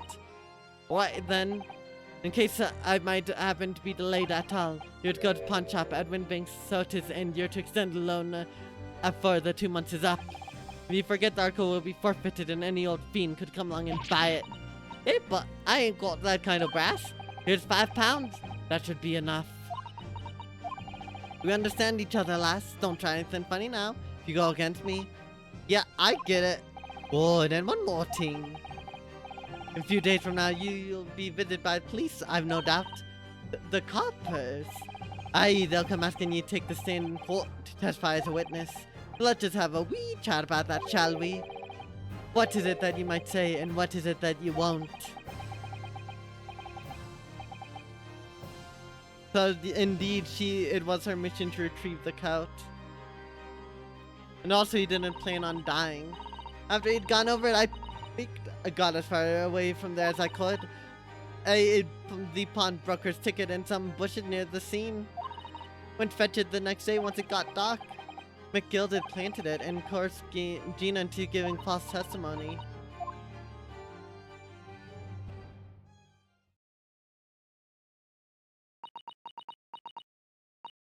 Bet you're ready to string me up, eh? I lied in that big old courtroom. Some cookers. Thing is, he said he would make it so we couldn't live in Lee's End no more. What he threatened me with. What a wicked man. I knew everything what went on in back slums. I knew he had no one to look after us, and we all was just looking out for each other, getting by together. I mean, Mr. McGilded would have. In an heartbeat, it could have had a whole lot of us chased out of there if he wanted. And then where would he have gone, eh? Nowhere, that's where. So, I didn't have no choice. Thank you, Gina, for telling us everything. But I'm forward now, eh? Go on, admit it. You must be livid. Well, you can make amends by doing me a simple favor. Favor? What? Sign the representation papers for tomorrow's trial. Eh? You don't actually want me to represent you in court. You can rip it up later.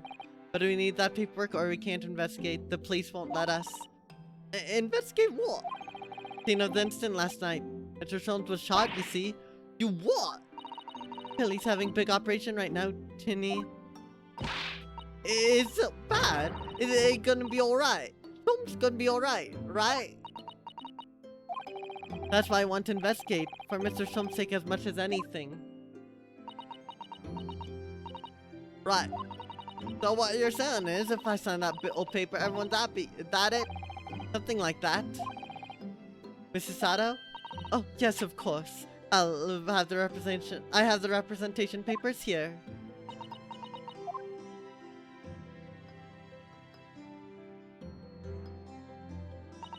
I don't need no one to stick up for me, though. No lawyer, nothing.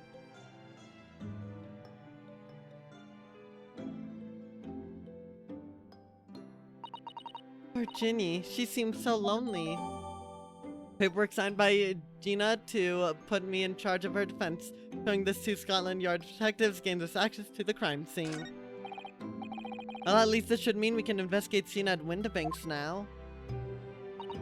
Yes, and perhaps we can come back to visiting Ginny when we're done there.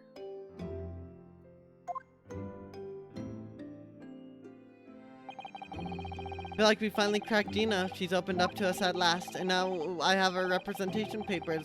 None of us knows just what responsibility that is. Anyway, for now, it means Inspector Gregson can't stop us from investigating Edwin Banks. Although something tells me he's not going to be happy about it. Maybe not.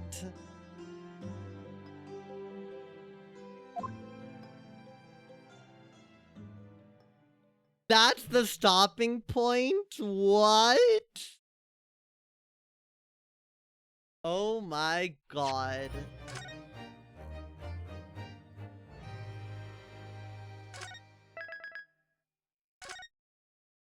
Part 4. Oh. Well. Chat. I think y'all know what it's time for.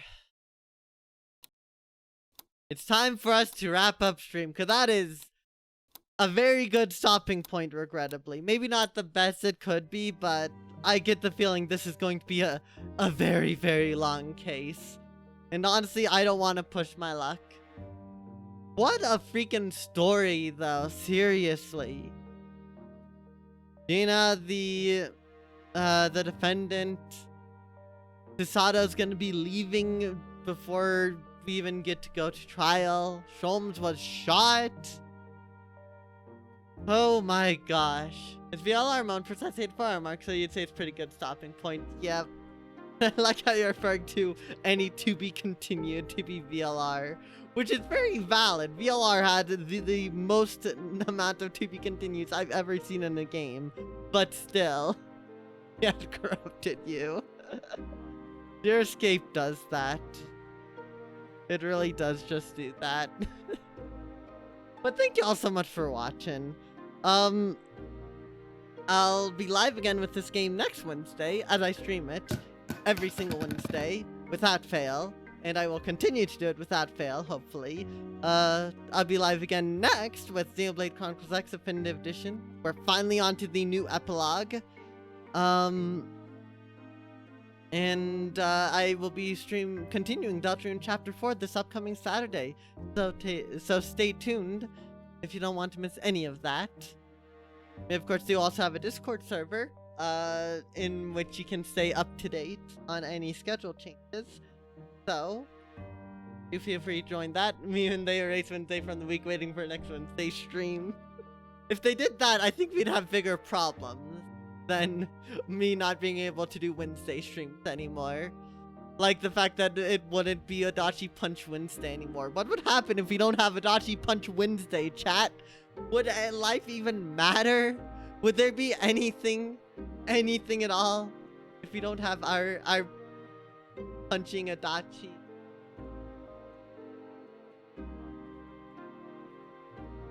I don't think so.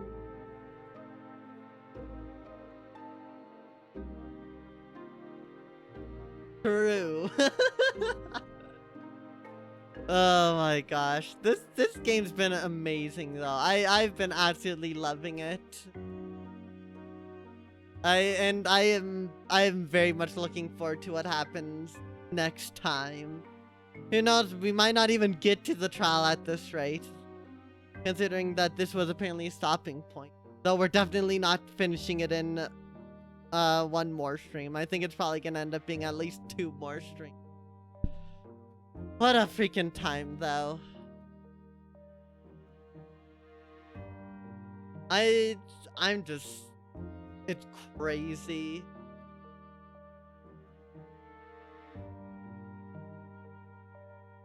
Honestly, I really liked the dynamic. I really liked that, dynamic of having Iris be, like, your temporary companion. And hell, at this point, she might replace Sasato, for, like, the court purposes. But honestly, I kind of doubt it.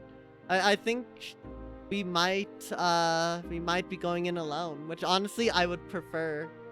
I think not being able to rely on anyone else is a rad thing that should definitely happen. Really makes me look forward to this trial, as dire as things seem to be. Also, Rip Sholmes, he will be remembered. Especially once he gets back to good health. I'm sure everyone's gonna continue remembering him then, but he will still continue to be remembered. With nothing else to say though, I think we're just gonna find someone to trade out to, and honestly, I think I know who.